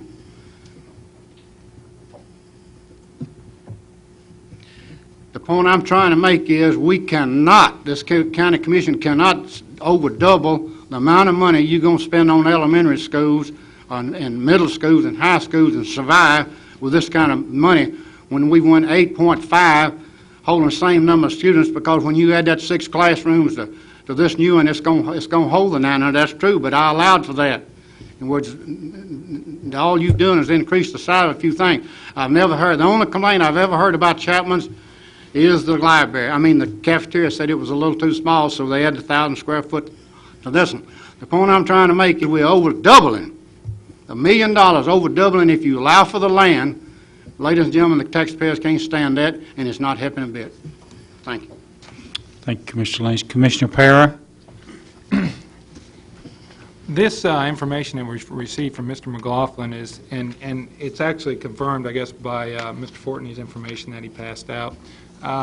Stewart's Creek Elementary, depending on which number you want to use, the 113 or the 108, it appears by this write-up that they did the site work for the high school and included in that cost of the 113. If you back that out, it's around 108, and the middle school is around 103. And these, if you look at the numbers and you look at and you compare it to what we're spending on Longview, they spent much more on site work. They spent $1.8 million on Stewart's Creek, and they spent almost $2.3 million on Stewart's Creek Middle. On Longview, our number's $765,500. The point being that they spent a lot more on their site work, yet their cost per square foot is significantly less than what we're going to pay. Now, okay, this school did open this year, not next year, and I understand there is some inflation. But when you compare, when you back out the land cost, doesn't include the land cost. When you back out our land cost on Longview's, it's $993,000, so it's about $8.20 a square foot. You back that out, we're around $148 a square foot compared to they're around $108 to $103. I really believe, and you also see it on this Nashville Board of Education comparison, where they built 2 identical schools on adjacent property and also in the same time frame, and they spent 40% less on the school that's not construction management. And I honestly believe that we need to restudy these figures, and we need to defer this motion until we can study this, because if the savings is anything near what we're seeing in a comparison to Stewart's Creek or Nashville, their comparison, it could be millions of dollars, and I move to defer this motion until we can study this further. Is there a second? There's a motion made and seconded to defer this for further study. Any particular timeline, Commissioner Para, that you're interested in? Well, I'd ask Mr. Fortney how long he thinks it would take to get some bids out and compare a sealed bid versus what we're looking at for construction management. Mr. Fortney? Let me make some clarifications and provide you some information the best I can. Please understand and bear with me because of the fact there's information that came in here this afternoon at the initial start of this meeting that I don't have information with me to be able to to refute or to confirm or anything else. None of that information was provided to this office. But there's one thing I want to make perfectly clear, is that the school district has used the construction management tool for a number of years in building schools within this county. Matter of fact, it's my understanding that even our own county commission uses the construction management on county properties. The rec center, I believe, is also under construction management. This has been done for years, and it's a tool that's worked well for us. I want to clarify the main point. It was alleged that we do not competitively bid our projects. Under Title 49 of the Annotated Code, we're required, whether it be construction management services or general contractor, we're required under law to take competitive bids. We advertise our projects the same way that an entity would do if they were using a general contractor. There is no difference between the two. Once that advertisement for bid takes place, they bid directly to the school district, and they are competitive. They're opened in this room here with all of the bidders present. Nobody's had a chance to see those bids prior to until the day that they're opened. After they're opened, they're evaluated for the lowest and best price. So we do follow the law of the state of Tennessee in how we bid our projects, just as the other county agencies do. So that being said, when we bid this project, we first started out with selecting a construction management firm. And the way we did that is we don't just go hire somebody. We bring in and we advertise with a request for proposal.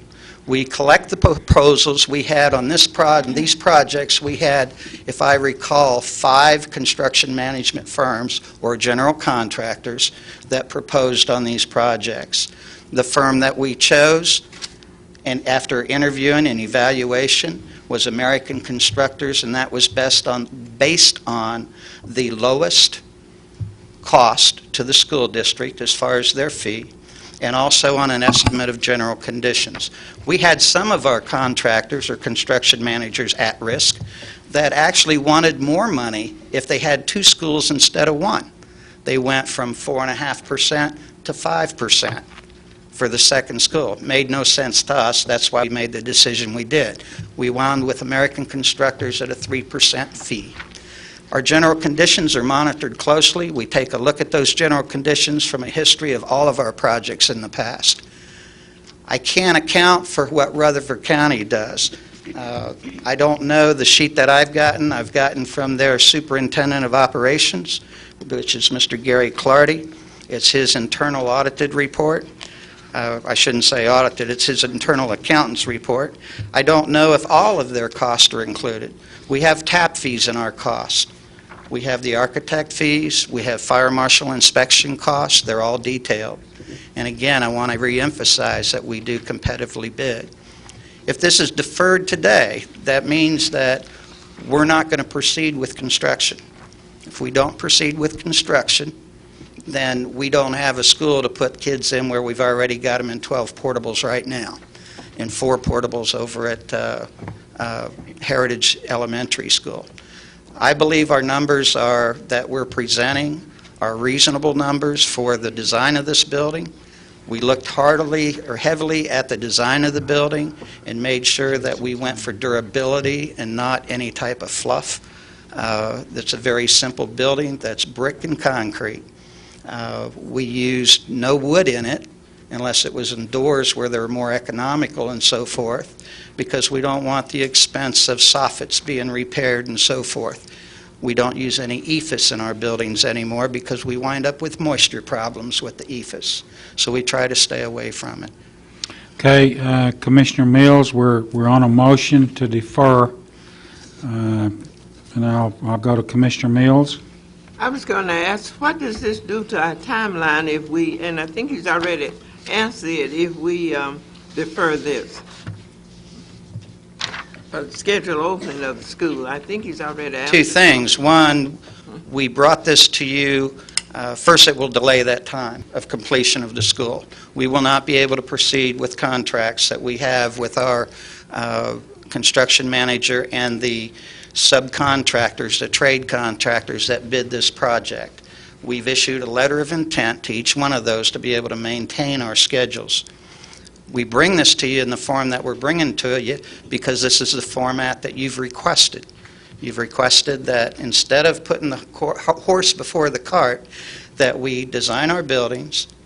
After we design our buildings, that we get, you gave us initial funding for land and design, and we followed through with that. After we got the design, we bid it, and we brought that package to you.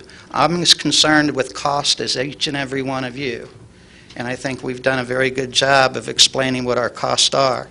Our marketplace is changing. There's no doubt about it. I would only ask that people consider what it costs to build a new house nowadays. If any of you have tried that or are involved in that, I'm sure you've seen some of those costs. We're hoping that it stabilizes. We've got another resolution before you tonight for the Nolensville School. That was bid just a few weeks later. It's identical, same school. The difference being that we have a land price that's about the same, even though it's less acreage, but we've got a rock site versus a soil site. The rock site is going to cost us substantially more to develop, but we have some other costs that are going to fluctuate based on the various trade contractors that have crews available. This market is very busy right now, and we're very fortunate that our economy is such that it's keeping all of our contractors busy. But it also is a detriment to us in some ways because when they're that busy, people tend to pick and choose the projects that they bid on. But we did have good coverage on both schools, and our bid numbers we felt as though is as competitive as we're ever going to get.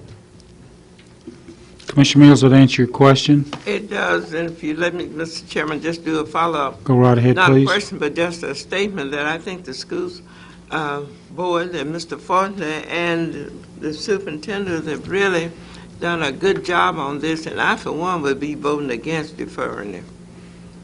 Thank you, ma'am. Any other commissioner wishing to address this that is not spoken?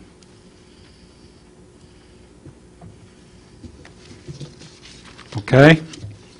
Let's go back to, let's see, Commissioner Williams, I'm sorry, and then, as you've not spoken on this, please. Commissioner Williams? Mr. Fortney, I seconded Commissioner Parrish' motion to see what further was said. But in lieu of what you said about the delay of the school being built, that would not make me, I would vote against deferring it, okay? But what my point now is there's been a different process presented to this body tonight in communications, which at least caught my eye and my ear, okay? And in new schools that are going to be proposed in the future, I would like to see us look at if Mr. McLaughlin's theory or process, or however whatever you want to call it, is correct. And in doing it that way, and when we go into an intent to develop and build these schools, I mean, he may be wrong, I don't know. But there has been a different process presented here tonight, and I would like to see the studies of that and how we do that in the future.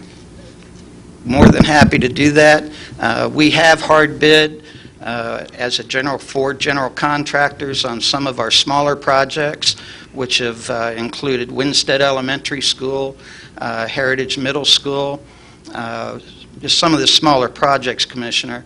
And on those, from what I'm seeing, there may be a little bit of difference, but I'll be glad to get that information. We'll look at the information that was presented to you folks this evening, and we'll sure do a comparison and analysis. We also want to verify the information for its accuracy with the school district over in Rutherford County. Yeah, and I would request, as Mr. McLaughlin presented it, I would request that he be in touch with Mr. Fortin and his group, and so y'all could verify, you know, and help verify the numbers, because it is a significant difference, and it could amount to millions and millions of tax dollars in the future.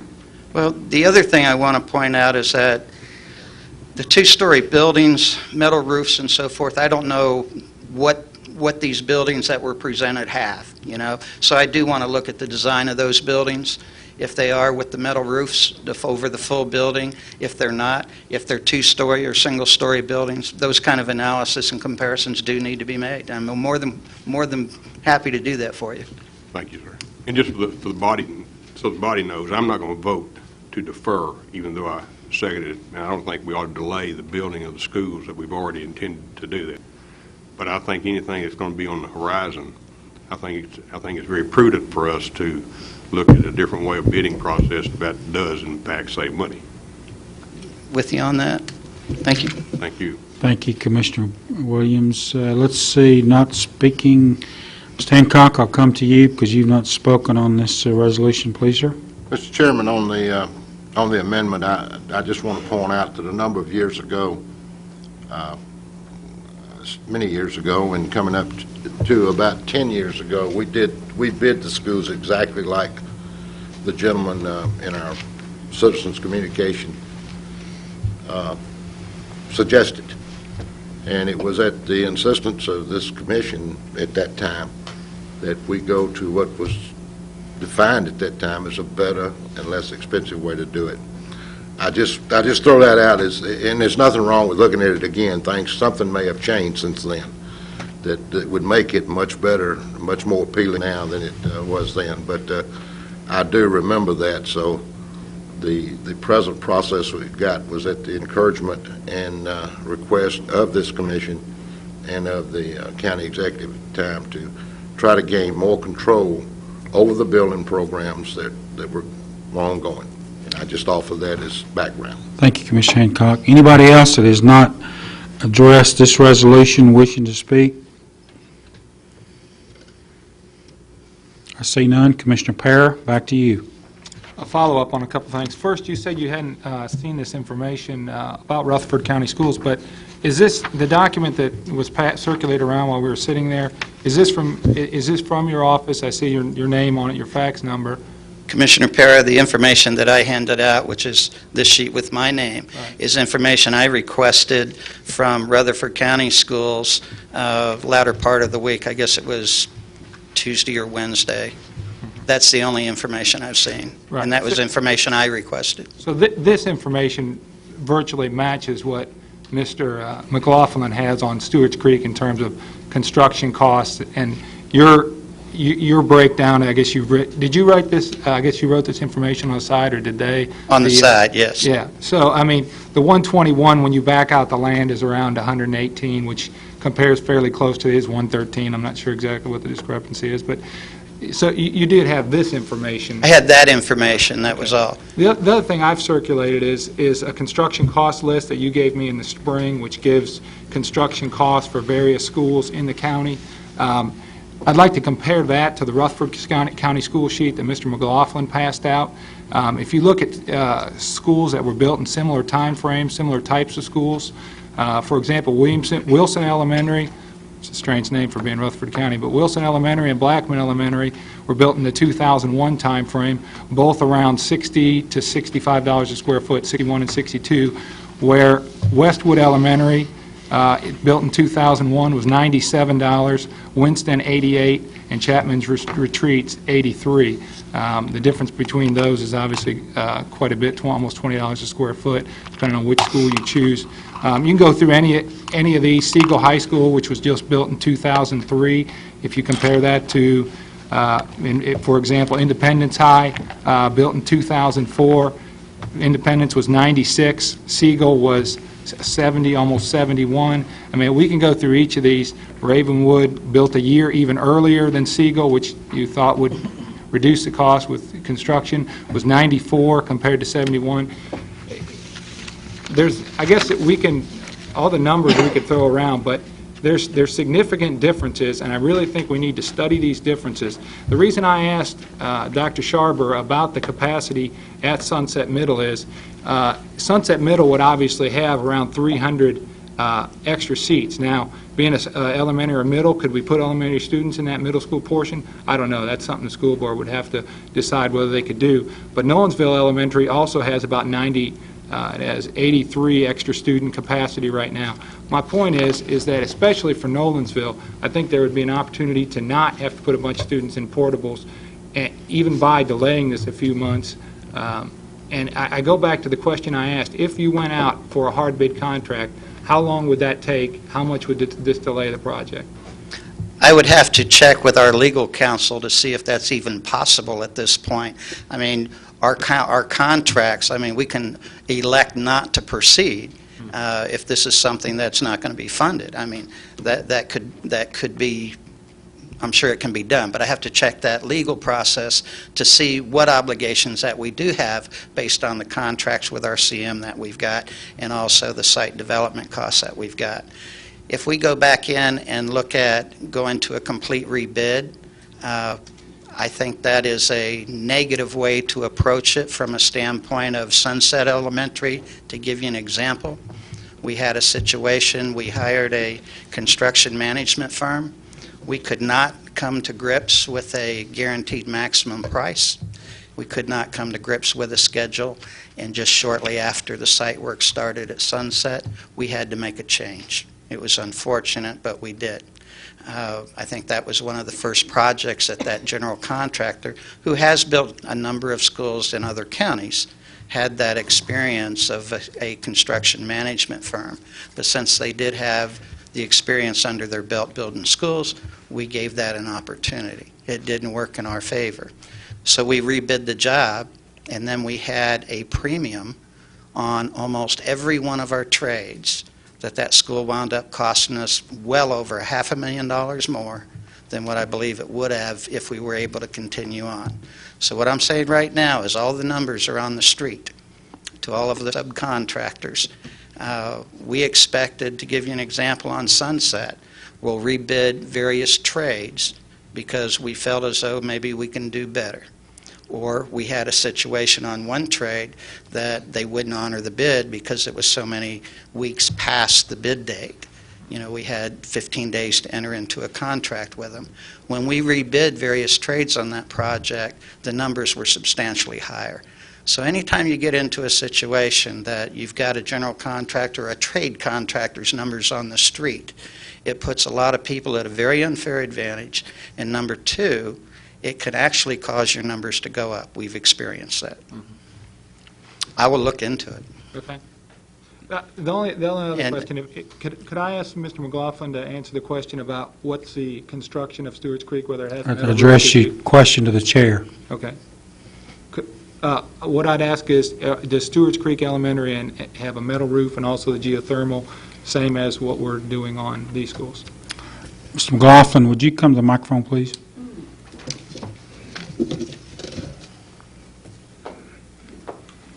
Did you hear Mr. Parrish' question?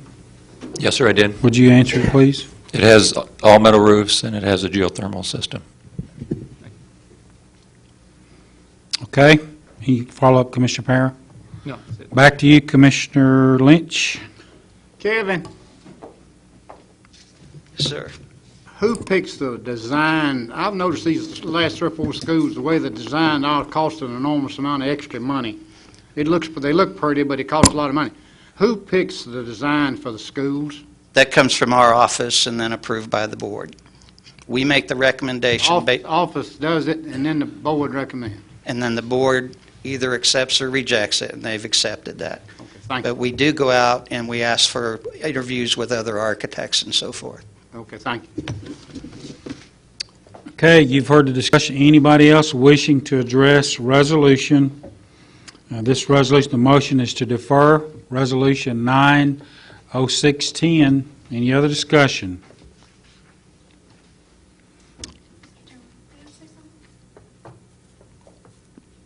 Yes.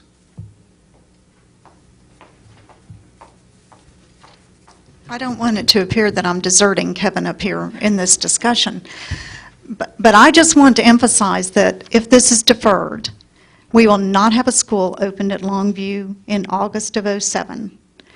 And I really don't think we can put any more portables on the Chapman's Retreat site. We can maybe put more portables on the Heritage Elementary site, which means we will need to temporarily rezone some children.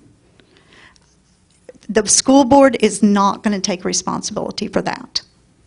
Now, we have done a good job of getting this information. We are glad to look at something else. We are as surprised about the cost of these schools as anybody else. And we are glad going forward to do other things. And we will certainly look at the comparisons that have been presented. But if you defer this school, it is the wrong thing to do for the people who live in Spring Hill. And it's going to be the wrong thing to do for the people who live in Nolensville. And yes, we could probably move elementary children into the middle school side of Sunset, but that's the wrong thing to do. And it's wrong to just hope that only 90 spaces are left at Nolensville. And yeah, we could actually move Sunset children to Nolensville temporarily. We can do a lot of things, but it's the wrong thing to do.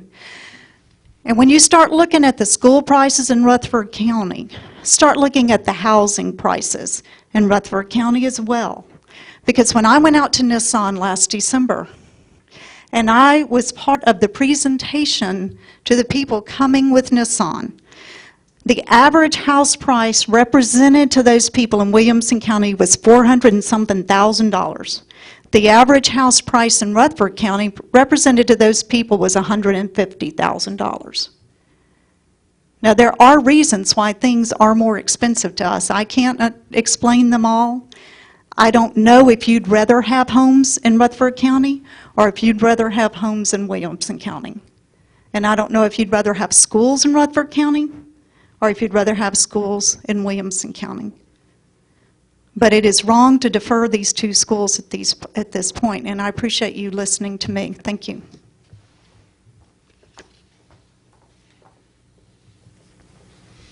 Other discussion on the motion to defer? I see none. 90610, motion to defer, is on the machine. If you're in favor of the motion to defer, press your yes button. Opposed, your no button. Has everybody voted that wishes to vote? Record a vote, please. 2 yes, 22 no. 2 yes, 22 no. So the motion to defer is defeated. So we're back to the original motion to approve. 90610 is up for discussion. Is there further discussion on this resolution as presented to fund $11,921,063? Commissioner Brockman. Thank you, Mr. Chairman. I support this resolution. I think there's been a lot of work and time that has been spent by our school board and our representatives, Mr. Fortney and his office. And I am concerned about the design. I think that we deserve the caliber of design that we're getting and the type of techniques that are being used on this school, using the geothermal and looking long-term in terms of the school's usage and the expansion in terms of classroom capacity.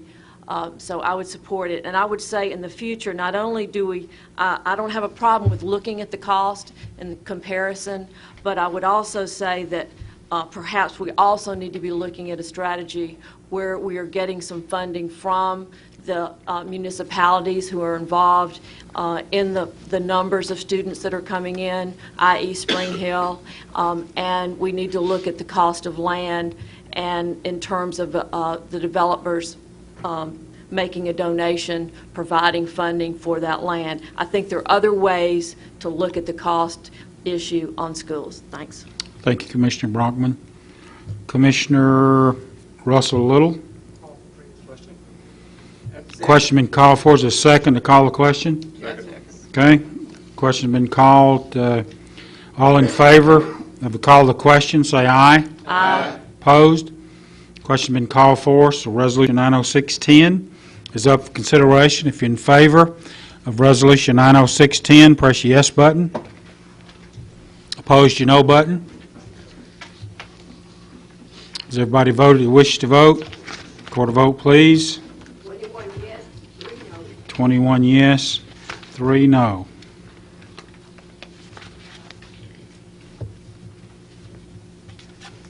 Thank you. Resolution is adopted as presented. Resolution number 90611. Resolution appropriating $786,038 within the 2006-07 general purpose school operating budget for additional regular, career, and tech and/or special education teachers, increase of PTO funded position, materials and supplies, and equipment from undesignated fund balance to additional PTO funds. Commissioner Jones. Move for approval. Motion is made and seconded. School board report. What's the school board vote? 12-0. Education committee. 5-0. Thank you.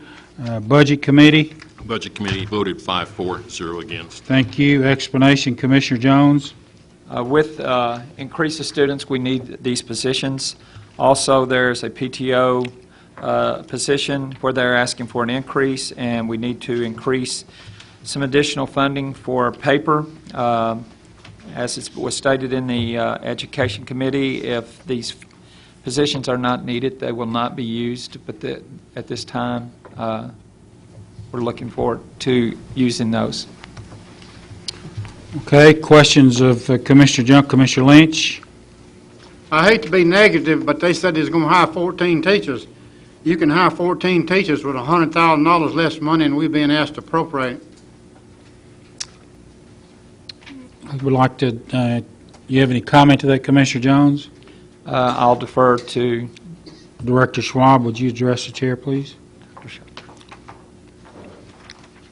If that were to turn out to be the case, we wouldn't be spending the money anyway, because we won't spend anything that we don't need. In fact, we won't hire all 14 teachers if we don't need them.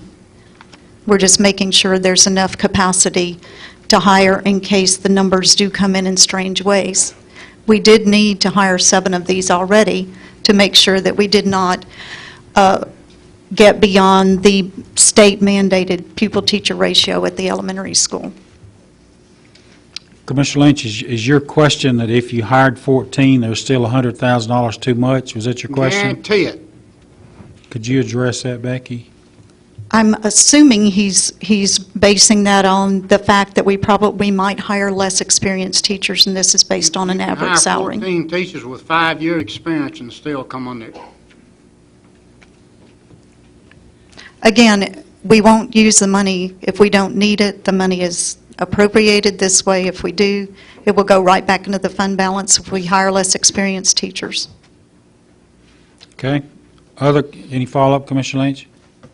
Any other questions on Resolution 90611? I see none. Resolution 90611 is up for consideration. If you're in favor, press your yes button. Opposed, your no button. Has everybody voted that wishes to vote? Record a vote, please. Thank you. Resolution unanimously adopted, 24 yes, 0 no. Resolution 90612, resolution appropriating $132,551 state preschool education funds for additional pre-K classroom teachers and supplies. Commissioner Jones. Move for approval. Motion is made and seconded. School board report, I assume, is 12-0. The Education Committee report. 5-0. Thank you. Budget. Budget voted 5-4-0 against. Thank you. Explanation, Commissioner Jones. This is money to go toward pre-K. This money's coming from the state lottery. It's money being brought in from the state. Any questions of Commissioner Jones on Resolution 90612? Commissioner Ford. My question is not so much for Commissioner Jones, but if I might ask a question of School Director Sharber. Address the chair, please. Mr. Chair, I'd like to understand with these pre-K programs, what are we trying to fix here? What's the purpose? What are we really trying to do here? What problem that exists in the county are we trying to solve? Thank you, sir. These pre-K programs, by mandate from the state, go to places where we have more at-risk children, particularly children who qualify for free and reduced lunch. Those children generally start school on an uneven playing field if they come to kindergarten with no pre-K experience. And most of those children do come to kindergarten with no pre-K experience. That's been what has happened historically. And research across the nation has shown that if children were able to get these pre-K experiences, they could be on an even playing field with with the children whose parents could afford a pre-K experience when they get to kindergarten. And the only places that we've placed these programs have been where those children would not have been able to get a pre-K experience without this program. Okay, I understand, Mr. Chairman, what this is about as far as providing this to pre-K. But when I look across our school system, I guess my question is, are we seeing a significant decline in test scores? Are we seeing places that the test scores of children are not meeting the scores that we're expecting? Are we seeing are we trying to affect increase in test scores? Are we trying to affect increase in graduation rates? What educational purpose for the school system as a whole are we trying to affect through bringing in and using these classrooms? Well, I would say all of the above. We're trying to positively affect test scores and graduation rates. Because, Mr. Chairman, I don't believe that in the places that these programs are being placed that any of these schools are in danger of any of the educational thresholds. I think that we're meeting graduation rates. I think that we're hitting the programs. I think we're hitting the numbers on the No Child Left Behind. I think we're hitting everything here. And I think the research shows that while these children come in behind, that by third grade, even without these pre-K programs, that those children are caught up by the third grade, is the research that I've seen. Now, there may be other research out there that shows that they are not, but by third grade, these children are at the same place they would have been with this extra thing. With the increase that we're seeing in children coming into our school system, with the number of classrooms that we're having to allocate into that, my question is this the best use of those classrooms to allocate towards this expansion of the school system, or would we be better served knowing that now it costs, gosh, I didn't even figure it out on a per classroom basis, but if we're spending $20 million on an elementary school and we're getting that many classrooms, would we be better served using these classrooms for expansion and for use by those kids in the K through 12 programs? Or is the increase in that first few years enough for us to allocate these classrooms? That's a question I think that we need to answer. Second, I got a question on the grant here. I believe that we're required to put in about $66,000. So this is acceptance of money, but there's also $66,000 that the county is required to put in. About a third of that, I believe, according to the grant here, is through occupancy costs. The other two-thirds of that is actual dollars that we're writing check for. So when we look at this, it looks like we're just taking money in, but in reality, I believe that we've already allocated it, appropriated in the budget this past year, but there's $40,000 of real taxpayer money that is going into this that's not occupancy costs. So I'd like, Mr. Chairman, to understand if I'm reading this grant correctly, if those figures are accurate. Ms. Holman, would you like to help explain that? Yeah, and for just here's... It is a matching. It is a required matching grant, but we can use current facilities for the match, which is part of it. And I see $21,000 worth of occupancy costs on the grant. I see $36,000 in benefits and taxes, which I assume is benefits and money that we're having to appropriate, not that's going to these teachers, going to these 6 new employees. Is $36,000 is benefits there. There's professional fees, there's supplies, there's telephone, there's all of these other line items that is money that we're putting into the budget. So it's not simply that we're allocating classrooms and that's all we're having to do. So I just want to make sure this commission understands that we're putting in $45,000 worth of taxpayer money into this program to hit this matching that we're having to hit. Any follow-up, Ms. Ms. Holman? Okay. All right, I can state it again, Mr. Chairman. On the grant budget that we see here, I see under line 2, $36,755 under the grantee match column that says benefits and taxes. That's money that had to be in our budget that we have to put in. So that's actual taxpayer dollars that we've had to write a check for.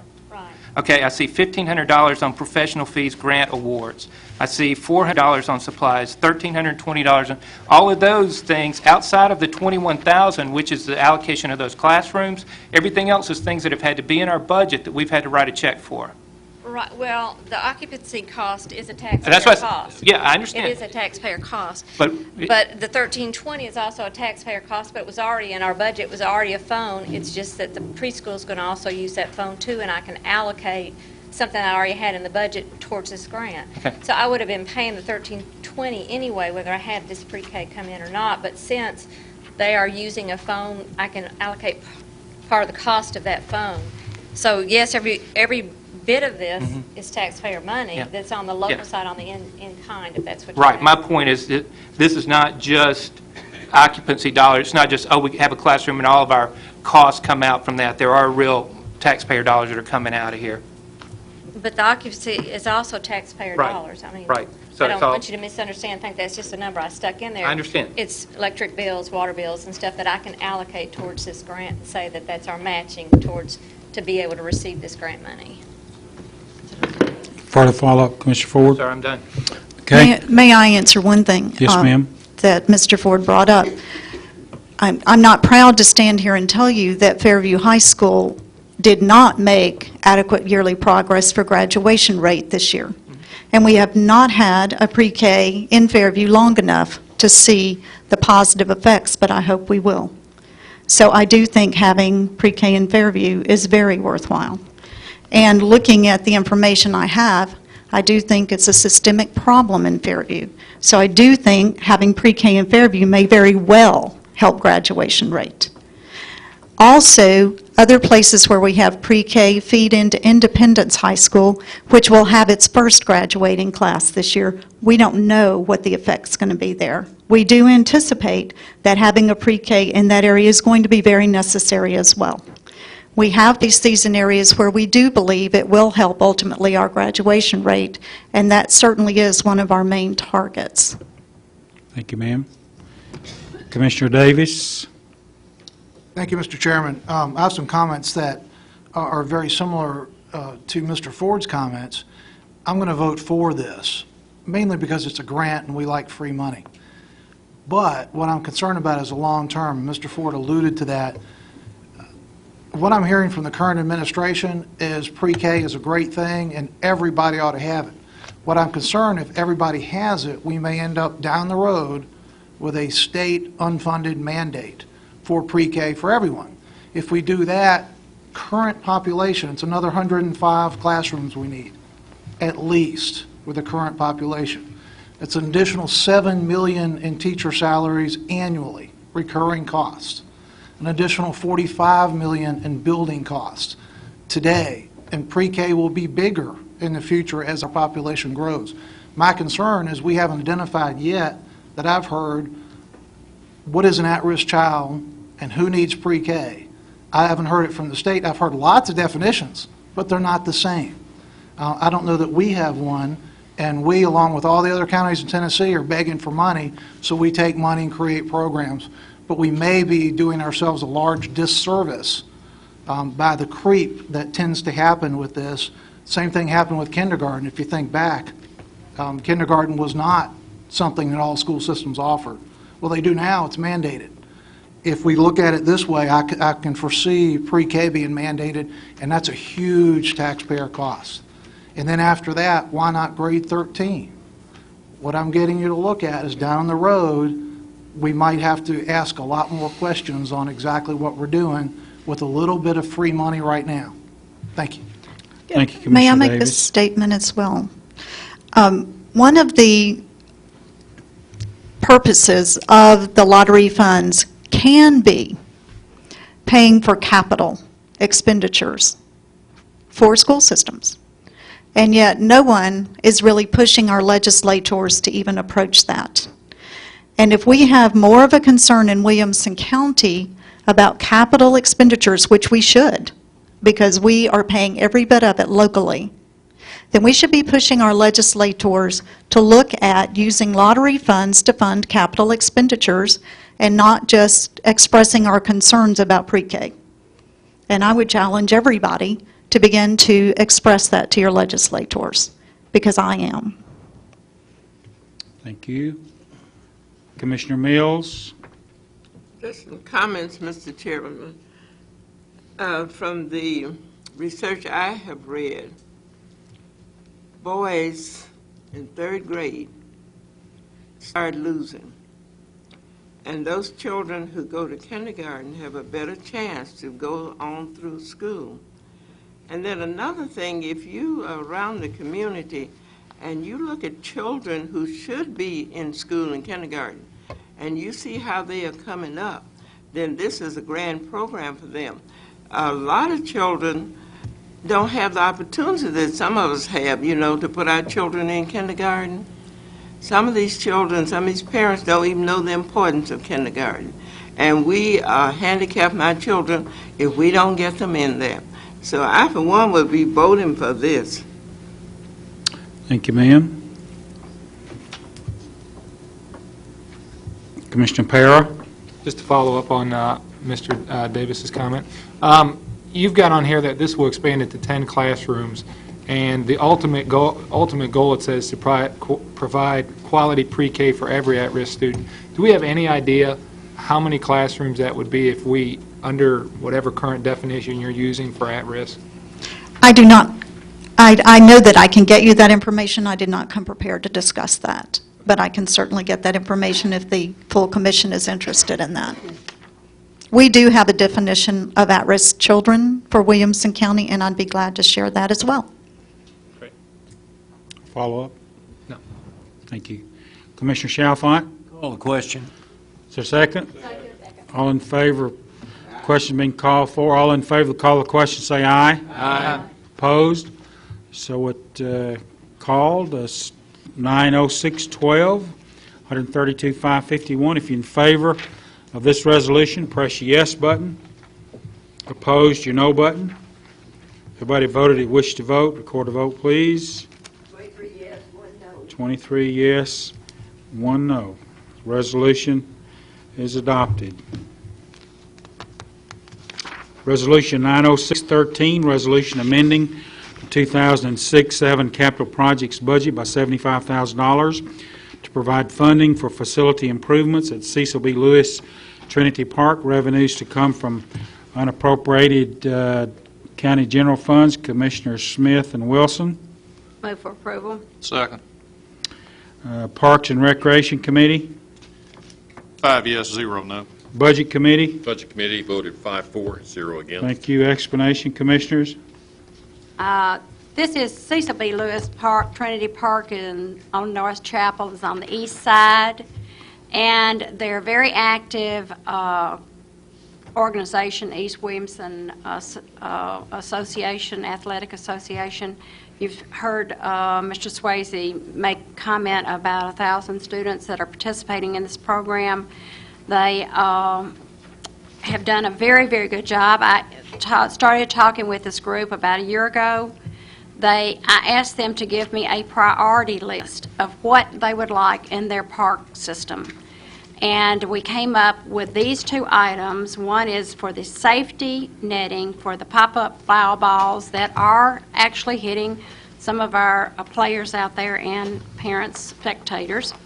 And then also, it is a very large field area, and we don't have any pavilion area for them to have for inclement weather or for just for them to have for recreational purposes. And these were 2 areas, and I asked that we go on and try to do this because it has been something that we've been working on and trying to include. And also, I might mention one last thing that I think is important. On the east side, we're seeing so much growth in the 4th District in the Cool Springs area. We are absorbing these new students that are coming in for education. We are absorbing a lot of these students through that Cool Springs area, and this athletic association is doing a fantastic job. Thank you. Commissioner Smith is a sponsor. Any follow-up? Yes, Mr. Chairman, thank you. The Parks and Recreation Committee obviously passed this unanimously. Commissioner Wilson worked closely with Parks and Rec Department on this and developing this over a period of time. Of course, Parks and Rec continually looks at all of the parks for safety issues and those sorts of things, but the question of timing on this particular issue came up, and that's why it's being presented as it is. Thank you, sir. Commissioner Ford? Thank you, Mr. Chairman.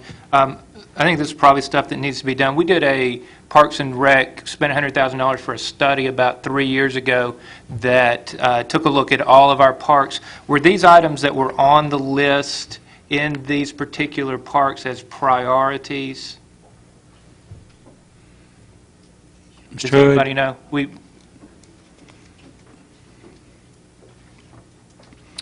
Question is, Mr. Hood, were these items identified on the study that we commissioned, that you conducted? Were these items listed on that study? Mr. Chairman, these items are part of an ongoing process of us evaluating the park. I am in favor of these items at the park. And to answer Commissioner Ford's question, yes, it is something that's needed out there. Specifically, did it say pavilions and netting? I don't know, Jeff. I can't tell you that. All right, thanks. Thank you. Commissioner Davis? Thank you, Mr. Chairman. Just one simple question. I was wondering, we just finished the budget process 60 days ago, and I was wondering why this wasn't included in the capital projects for this budget year. Mr. Hood?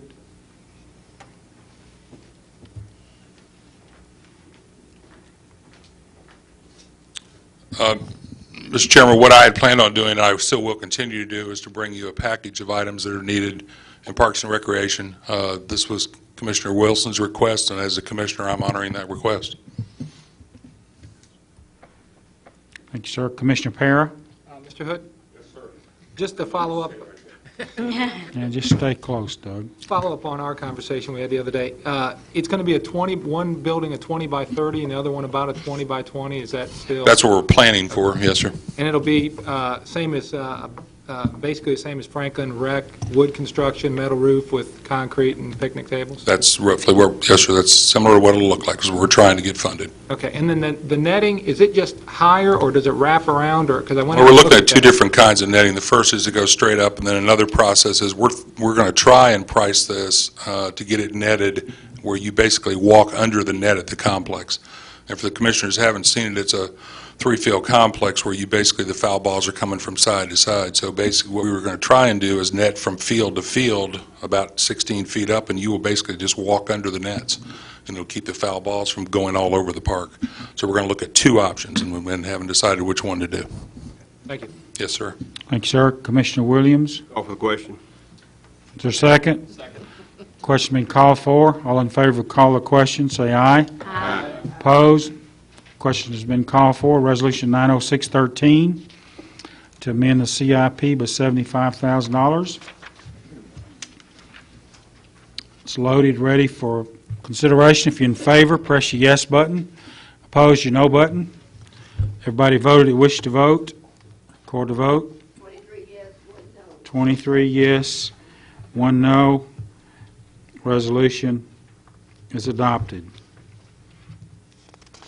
Resolution 90614, resolution requesting the Williamson County Board of County Commissioners approval of intent to fund $13,120,273, which represents the Board of Education capital financing needs for the completion of the new Nolensville Elementary School. Let's see, this is signed by Commissioner Hancock. Motion made and seconded. School board report, I assume is 12-0. Excuse me? 7-0 is the school board report. Education Committee, Commissioner Jones. 5-0. Thank you. Commissioner Green, the budget. Committee voted 5-4-0 again. Thank you. Explanation, Commissioner Hancock. I'd like to yield to the Education Committee Chairman that reviewed this. Thank you, sir. Commissioner Jones, please. This resolution is much like the previous resolution dealing with the Longview Elementary, except rock was involved. Okay. Discussions and questions. Commissioner Para. I want to ask to defer it. The only thing I would say is, you know, the reason that we didn't defer was because we said we don't have enough time. And the only thing I would ask is that, I know it took a while to buy the land, but that being so, and that could continue into the future, that we really start looking out a little further and buying land ahead of time if we have to, but not putting ourselves into a box where we can't look at anything else because everybody says there's no time, we don't want to delay the schools. Thanks. Very good, thank you. Commissioner Ford? Thank you, Mr. Chairman. I think we all remember dealing with the rock out in Sunset and how much that added to it, so I understand the addition and cost here. I think that what we're hearing tonight is just a collective voice from the commission to say, let's look at something different. Let's try to find a way to reduce the cost on these schools, because we've all had kind of sticker shock tonight on this. And Dr. Sharber stole a little of my thunder when I was on the previous resolution. I was going to mention that we do have those, there are lottery funds. That is the third place that we can spend that money, and we absolutely do need some process, and we all need to be getting in touch with our legislators and make sure that they understand that we can use some of that money. If they will filter it down to us, we can use that money that's coming out of those lottery scholarships for these capital projects. And that's where a lot of this money needs to be coming from, is coming out of those places. I did have one specific question on this particular school, two particular questions. One, it was my understanding that when we started this project, Mr. Chairman, that we were looking to close down Nolensville Elementary and use this as a replacement for Nolensville Elementary. I'd like to understand if with the growth in that area, that's still the plan, and if we still think it's a good policy to shut down 400 seats at this point, or whether or not this should be in addition to Nolensville Elementary and leave that school open. Thank you. That's an appropriate question, Dr. Sharber.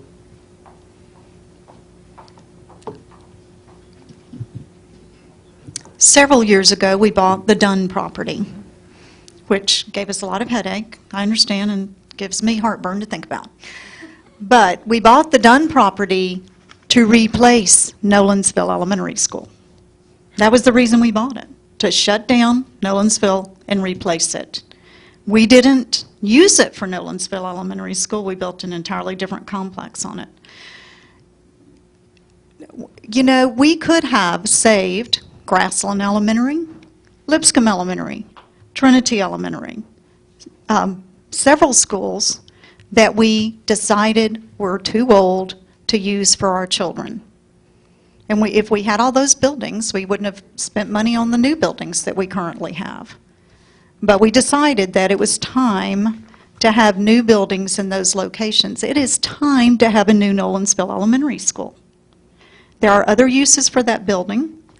The current mayor of Nolensville saw me at Page High's football game Friday night and made sure that I understood that the city of Nolensville is still interested in purchasing that building. That's one option we have.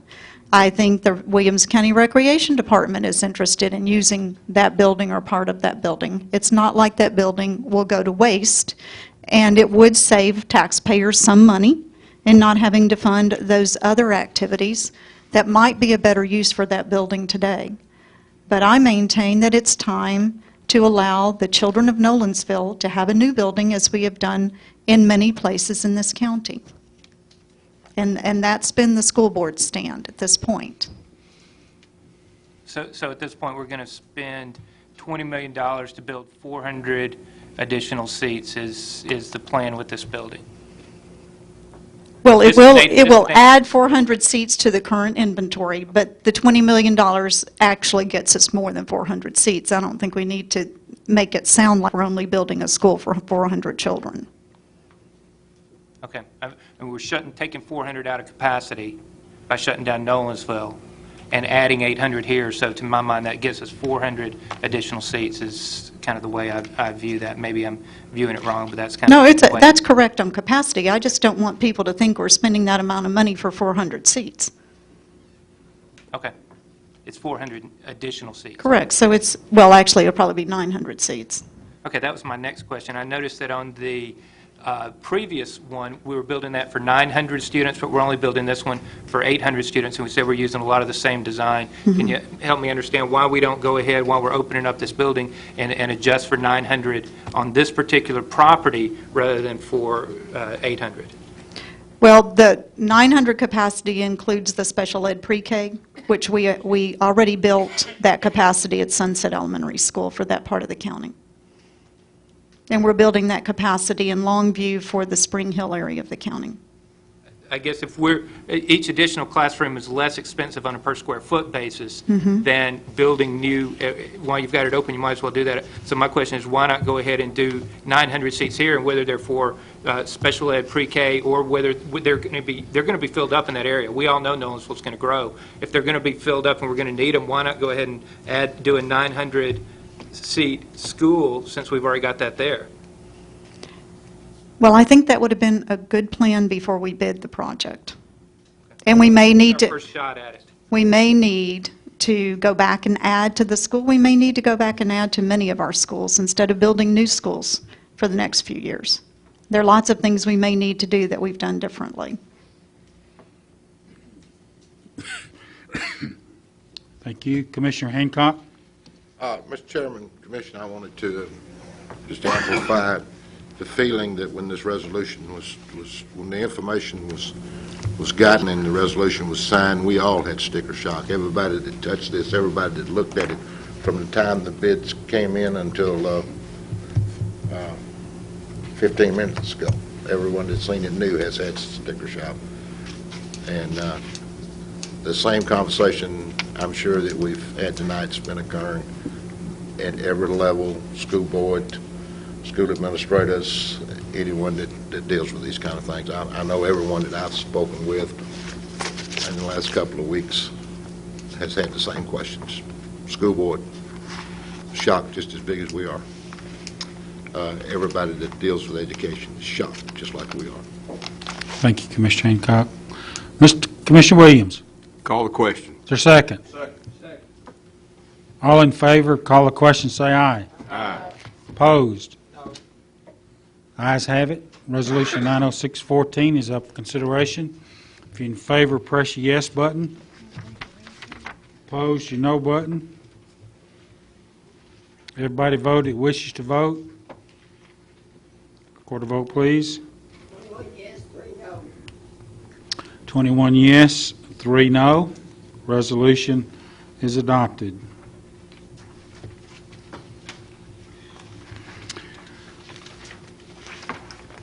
Resolution 90615, resolution appropriating and amending the 2006-07 Williamson County Public Library budget by $82,322.87. Revenues to come from donations. Commissioner Barnwell, second. Library Board of Trustees.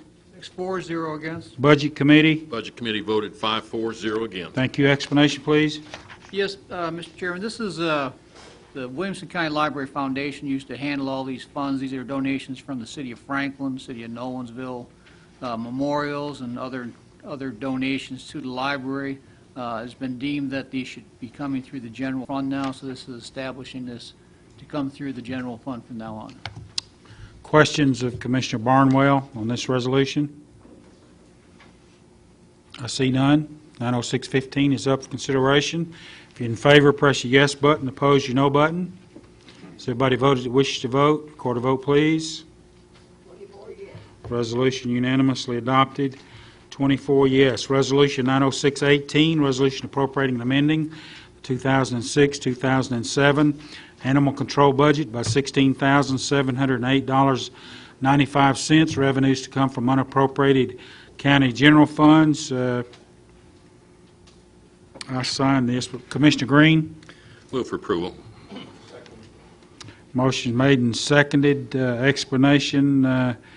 Let's see, under the Health, Commissioner Langston, let's get you to explain this, please. Okay, our committee voted 6 in favor, 0 against, and this is reappropriating funds to provide equipment for veterinarian for our animal control center. Thank you. Budget Committee report, Commissioner Green.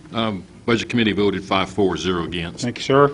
So the Commissioner Langston's committee approved this 6-0, 5-0 through the budget. Any discussion? Commissioner Green? Yes, to kind of elaborate on that, this is money that was appropriated last year to purchase this equipment, but because it did not get finished last year, it got rolled back into the general fund. We're just trying to pull it back out to complete the project. Thank you, sir. Any other questions on the resolution? I see none. 90618 is up for consideration. If you're in favor, press your yes button. Opposed, your no button. Has everybody voted who wishes to vote? Record the vote, please. 24 yes. Resolution unanimously adopted. Resolution 90619, resolution appropriating and amending the 2006-2007 judicial drug court budget by $75,945.39. Revenues to come from DUI fines for the 21st Judicial Court. Commissioner Chalfant. Move for approval. Motion made and seconded. Law Enforcement Public Safety Committee. Law Enforcement Public Safety, 3 in favor, 0 against. Thank you, sir. Budget Committee. Thank you, sir. Explanation, Commissioner Chalfant. This is identical to 9062. Again, these are funds that are already in the general fund that need to be moved to a special account. And I might add, too, that Resolution 9-0621 is the same thing, too. Very good. Thank you, sir. Any questions of Commissioner Chalfant? I see none. If you're in favor of 90619, press your yes button. Opposed, your no button. Has everybody voted who wishes to vote? Record the vote, please. 24 yes. Resolution unanimously adopted. Resolution number 90620, resolution appropriating and amending the 2006-07 General Sessions budget by $6,705 to provide for salary adjustments for Williamson County General Sessions judges. Revenues to come from unappropriated county general funds. Commissioner Chalfant. Move for approval. Motion made and seconded. Law Enforcement Public Safety Committee. 3 in favor, 0 against. Thank you, sir. Budget Committee. Budget Committee voted 5-4-0 against. Thank you. Explanation, Commissioner Chalfant. Through the Tennessee Code Annotated, this is mandated. Any other discussions, questions of Commissioner Chalfant on 90620? Sets the new salaries for General Sessions judges. See none? 90620 is up for consideration. If you're in favor, press your yes button. Opposed, your no button. Everybody voted who wished to vote. Record a vote, please. Resolution unanimously adopted. Resolution 90621, resolution appropriating $49,525.74 to the 21st Drug Court Incorporated. Revenues to come from dedicated account. Commissioner Chalfant. Move for approval. Second. Motion made and seconded. Law Enforcement Committee report. 3 in favor, 0 against. Thank you, sir. Budget Committee report. Budget Committee voted 5-4-0 against. Thank you. Explanation, Commissioner Chalfant. Again, this is the third and this of the special funds, and this consolidates this into the 501c3 nonprofit corporation account. Thank you, sir. Other questions of Commissioner Chalfant on 90621? I see no questions. If you're in favor of 90621, press your yes button. Opposed, your no button. Everybody voted who wishes to vote. Record a vote, please. Commissioner Davis? 24 yes. 24 yes, 0 no. Resolution unanimously adopted.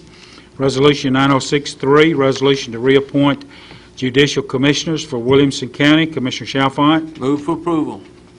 There's a second. Motion made and seconded. Law Enforcement Committee report.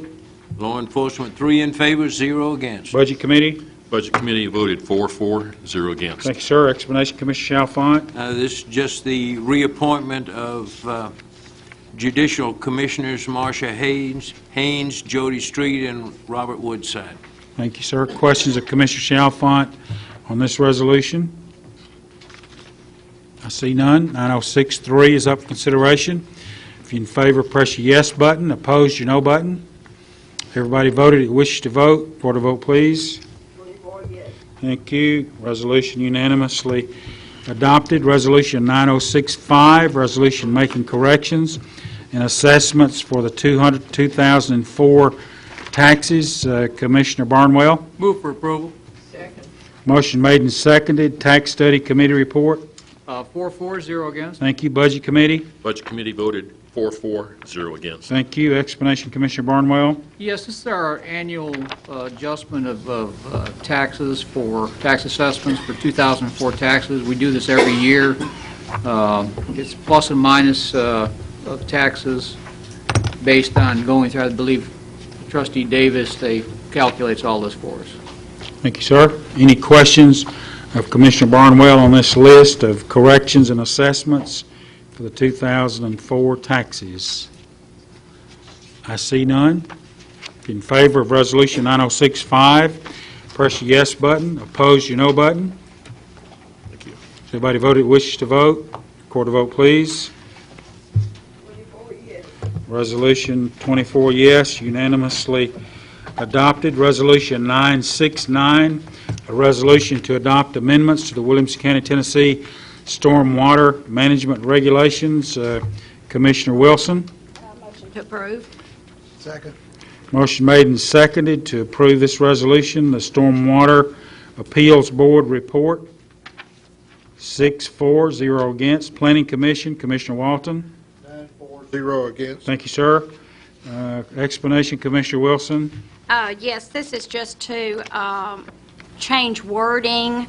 Basically, is all we're needing to do on this stormwater. It goes from site-specific erosion control plan prepared and sealed by a licensed civil engineer, registered land surveyor, or certified professional in erosion sediment control.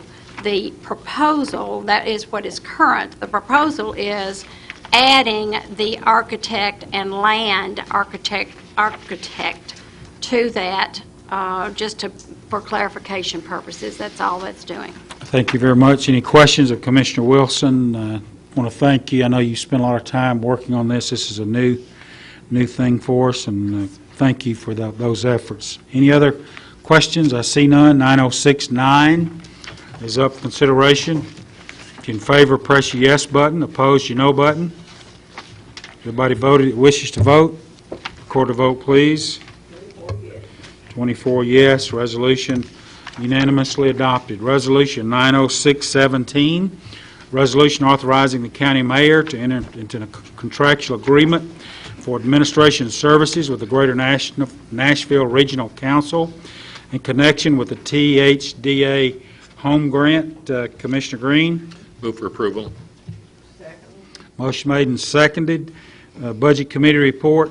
Budget Committee voted 5-4, 0 against. Thank you. Explanation, Commissioner Green. This has to do with a grant for the THDA. The grant funds are available to qualified Williamson County residents subject to the guidelines and restrictions as set forth in the guidelines. And I think it's an opportunity that for some of the folks in Williamson County to receive some assistance through this grant to assist them in living expenses or housing expenses. Thank you, sir. Any questions of Commissioner Green on this resolution? See none. 90617 is up for consideration. If you're in favor, press your yes button. Opposed, your no button. Everybody voted wish to vote. Commissioner Green? Ding, ding, ding, ding. Thank you. Resolution unanimously adopted. 24 yes, 0 no. Now to the two late file resolutions. Resolution late file number 90620, the 9-0622, resolution authorizing the county mayor of Williamson County to approve assignment of the Joint Conference Center operating agreement, catering, and reciprocal easement agreement between Noble Investments, Cool Springs LLC, and Franklin Real Co. LLC. Commissioner Green. Move for approval. This is the one that's number 22. Get 23 there. Yeah. Not the file code. It should be right behind that one. You don't have a Let me back up because I was given these earlier in the day and we filed them in different order. So let me back up just a second. Late file resolution 90622, resolution authorizing the county mayor to execute the estoppel certificate with the City of Franklin to permit assignment of Noble Investments Cool Springs LLC's interest in the Williamson County Conference Center. Commissioner Green. Move for approval. Motion made and seconded. Property Committee report. No committee report. This is late file. So Budget Committee Did not meet. did not meet. So Commissioner Green, if you would get me on track 90622. We had an explanation earlier. If anybody else has any question, if they can direct them to Bobby, I would appreciate that. Thank you. But let me point out, too, that the estoppel certificate that's attached to 23 should be attached to 22. So, council, any comments on this estoppel agreement? Fairly straightforward. Any additional thing that you'd like to add to Commissioner Green? No, unless anybody's got any specific questions on it. Thank you, sir. Commissioner Brockman? Mr. Chairman, this actually relates to both resolutions, but why is Noble divesting themselves of this interest, and then who is Franklin Realco LLC? Council? Mr. Chairman, I really don't know why Noble is doing this. It is common for corporations in this business to do this, to overturn or sell their interest, or not their interest, but their rights into operating something like this. For their actual reasons, I don't know. Mr. Council, let me get our friend, Mr. Roy Croup, is in the audience. Mr. Croup, come up. I know that you can answer these questions for Commissioner Brockman. Welcome to our meeting tonight, Roy. Thank you. Glad to be here. Noble Investments Cool Springs LLC, which is the current owner of the hotel and has the management agreement with the city and county for the Cool Springs Conference Center, is a wholly owned subsidiary of the Noble Investment Group out of Atlanta. Noble Investment Group, the parent company, is now entering a joint venture with J.P. Morgan Chase on several projects. They will be a minority partner in this, so essentially the Noble Group will retain the management, but because the subsidiary, basically this is a name change of the subsidiary company that had been wholly owned by Noble, which now will be majority owned by Noble with a partner investing on several other real estate projects as well. So it has no local impact. Noble will remain as the managing owner. Current management at the property won't change, so there's really no local impact. Okay. Follow up, Commissioner Brockman. I got it. Good. Commissioner Smith? Mr. Chairman, thank you. I was going to ask the same question to follow up on what I had asked earlier, and I knew Mr. Croup was in the audience. And Thank you, sir. Clarify that. Thank you, sir. Commissioner Williams? I was just going to call for the question. Is there a second? Second. All right. Got a second on the call the question. All those in favor, call the question, say aye. Aye. Opposed? Show it almost unanimous. Call the question on late file 90622. If you're in favor, press your yes button. Opposed, your no button. Does everybody vote who wish to vote? Record a vote, please. Thank you. Resolution, late file, unanimously adopted. 24 yes, 0 no. Okay. Now, on late file resolution 90623, resolution authorizing the county mayor of Williamson County to approve assignment of the joint conference center operating agreement, catering, and reciprocal easement agreement between Noble Investment Cool Springs LLC and Franklin Real Company LLC. Commissioner Green. Move for approval. Motion made and seconded, and of course the attachment, the estoppel agreement went with the earlier resolution that we approved. So any questions of Commissioner Green on 90623? I see none. If you're in favor of resolution 90623, press your yes button. Opposed, your no button. Has everybody voted that wishes to vote? Record a vote, please. Resolution is unanimously adopted, 24 yes, and 0 no. Anything else to come before our Diane? Just wanted to tell everybody that the tax study and Diane has an announcement, Just as a please. reminder, when the steering committee makes your recommendations for, as you all meet this coming week and as you come back next Monday, we will be mailing out tomorrow. Next week, there are standard meeting dates for the law enforcement and tax study committees, so those new members need to know that you will have upcoming meetings next week that we will not be able to mail out to you this week, a week in advance, because we don't know who you are until Monday night. Thank you.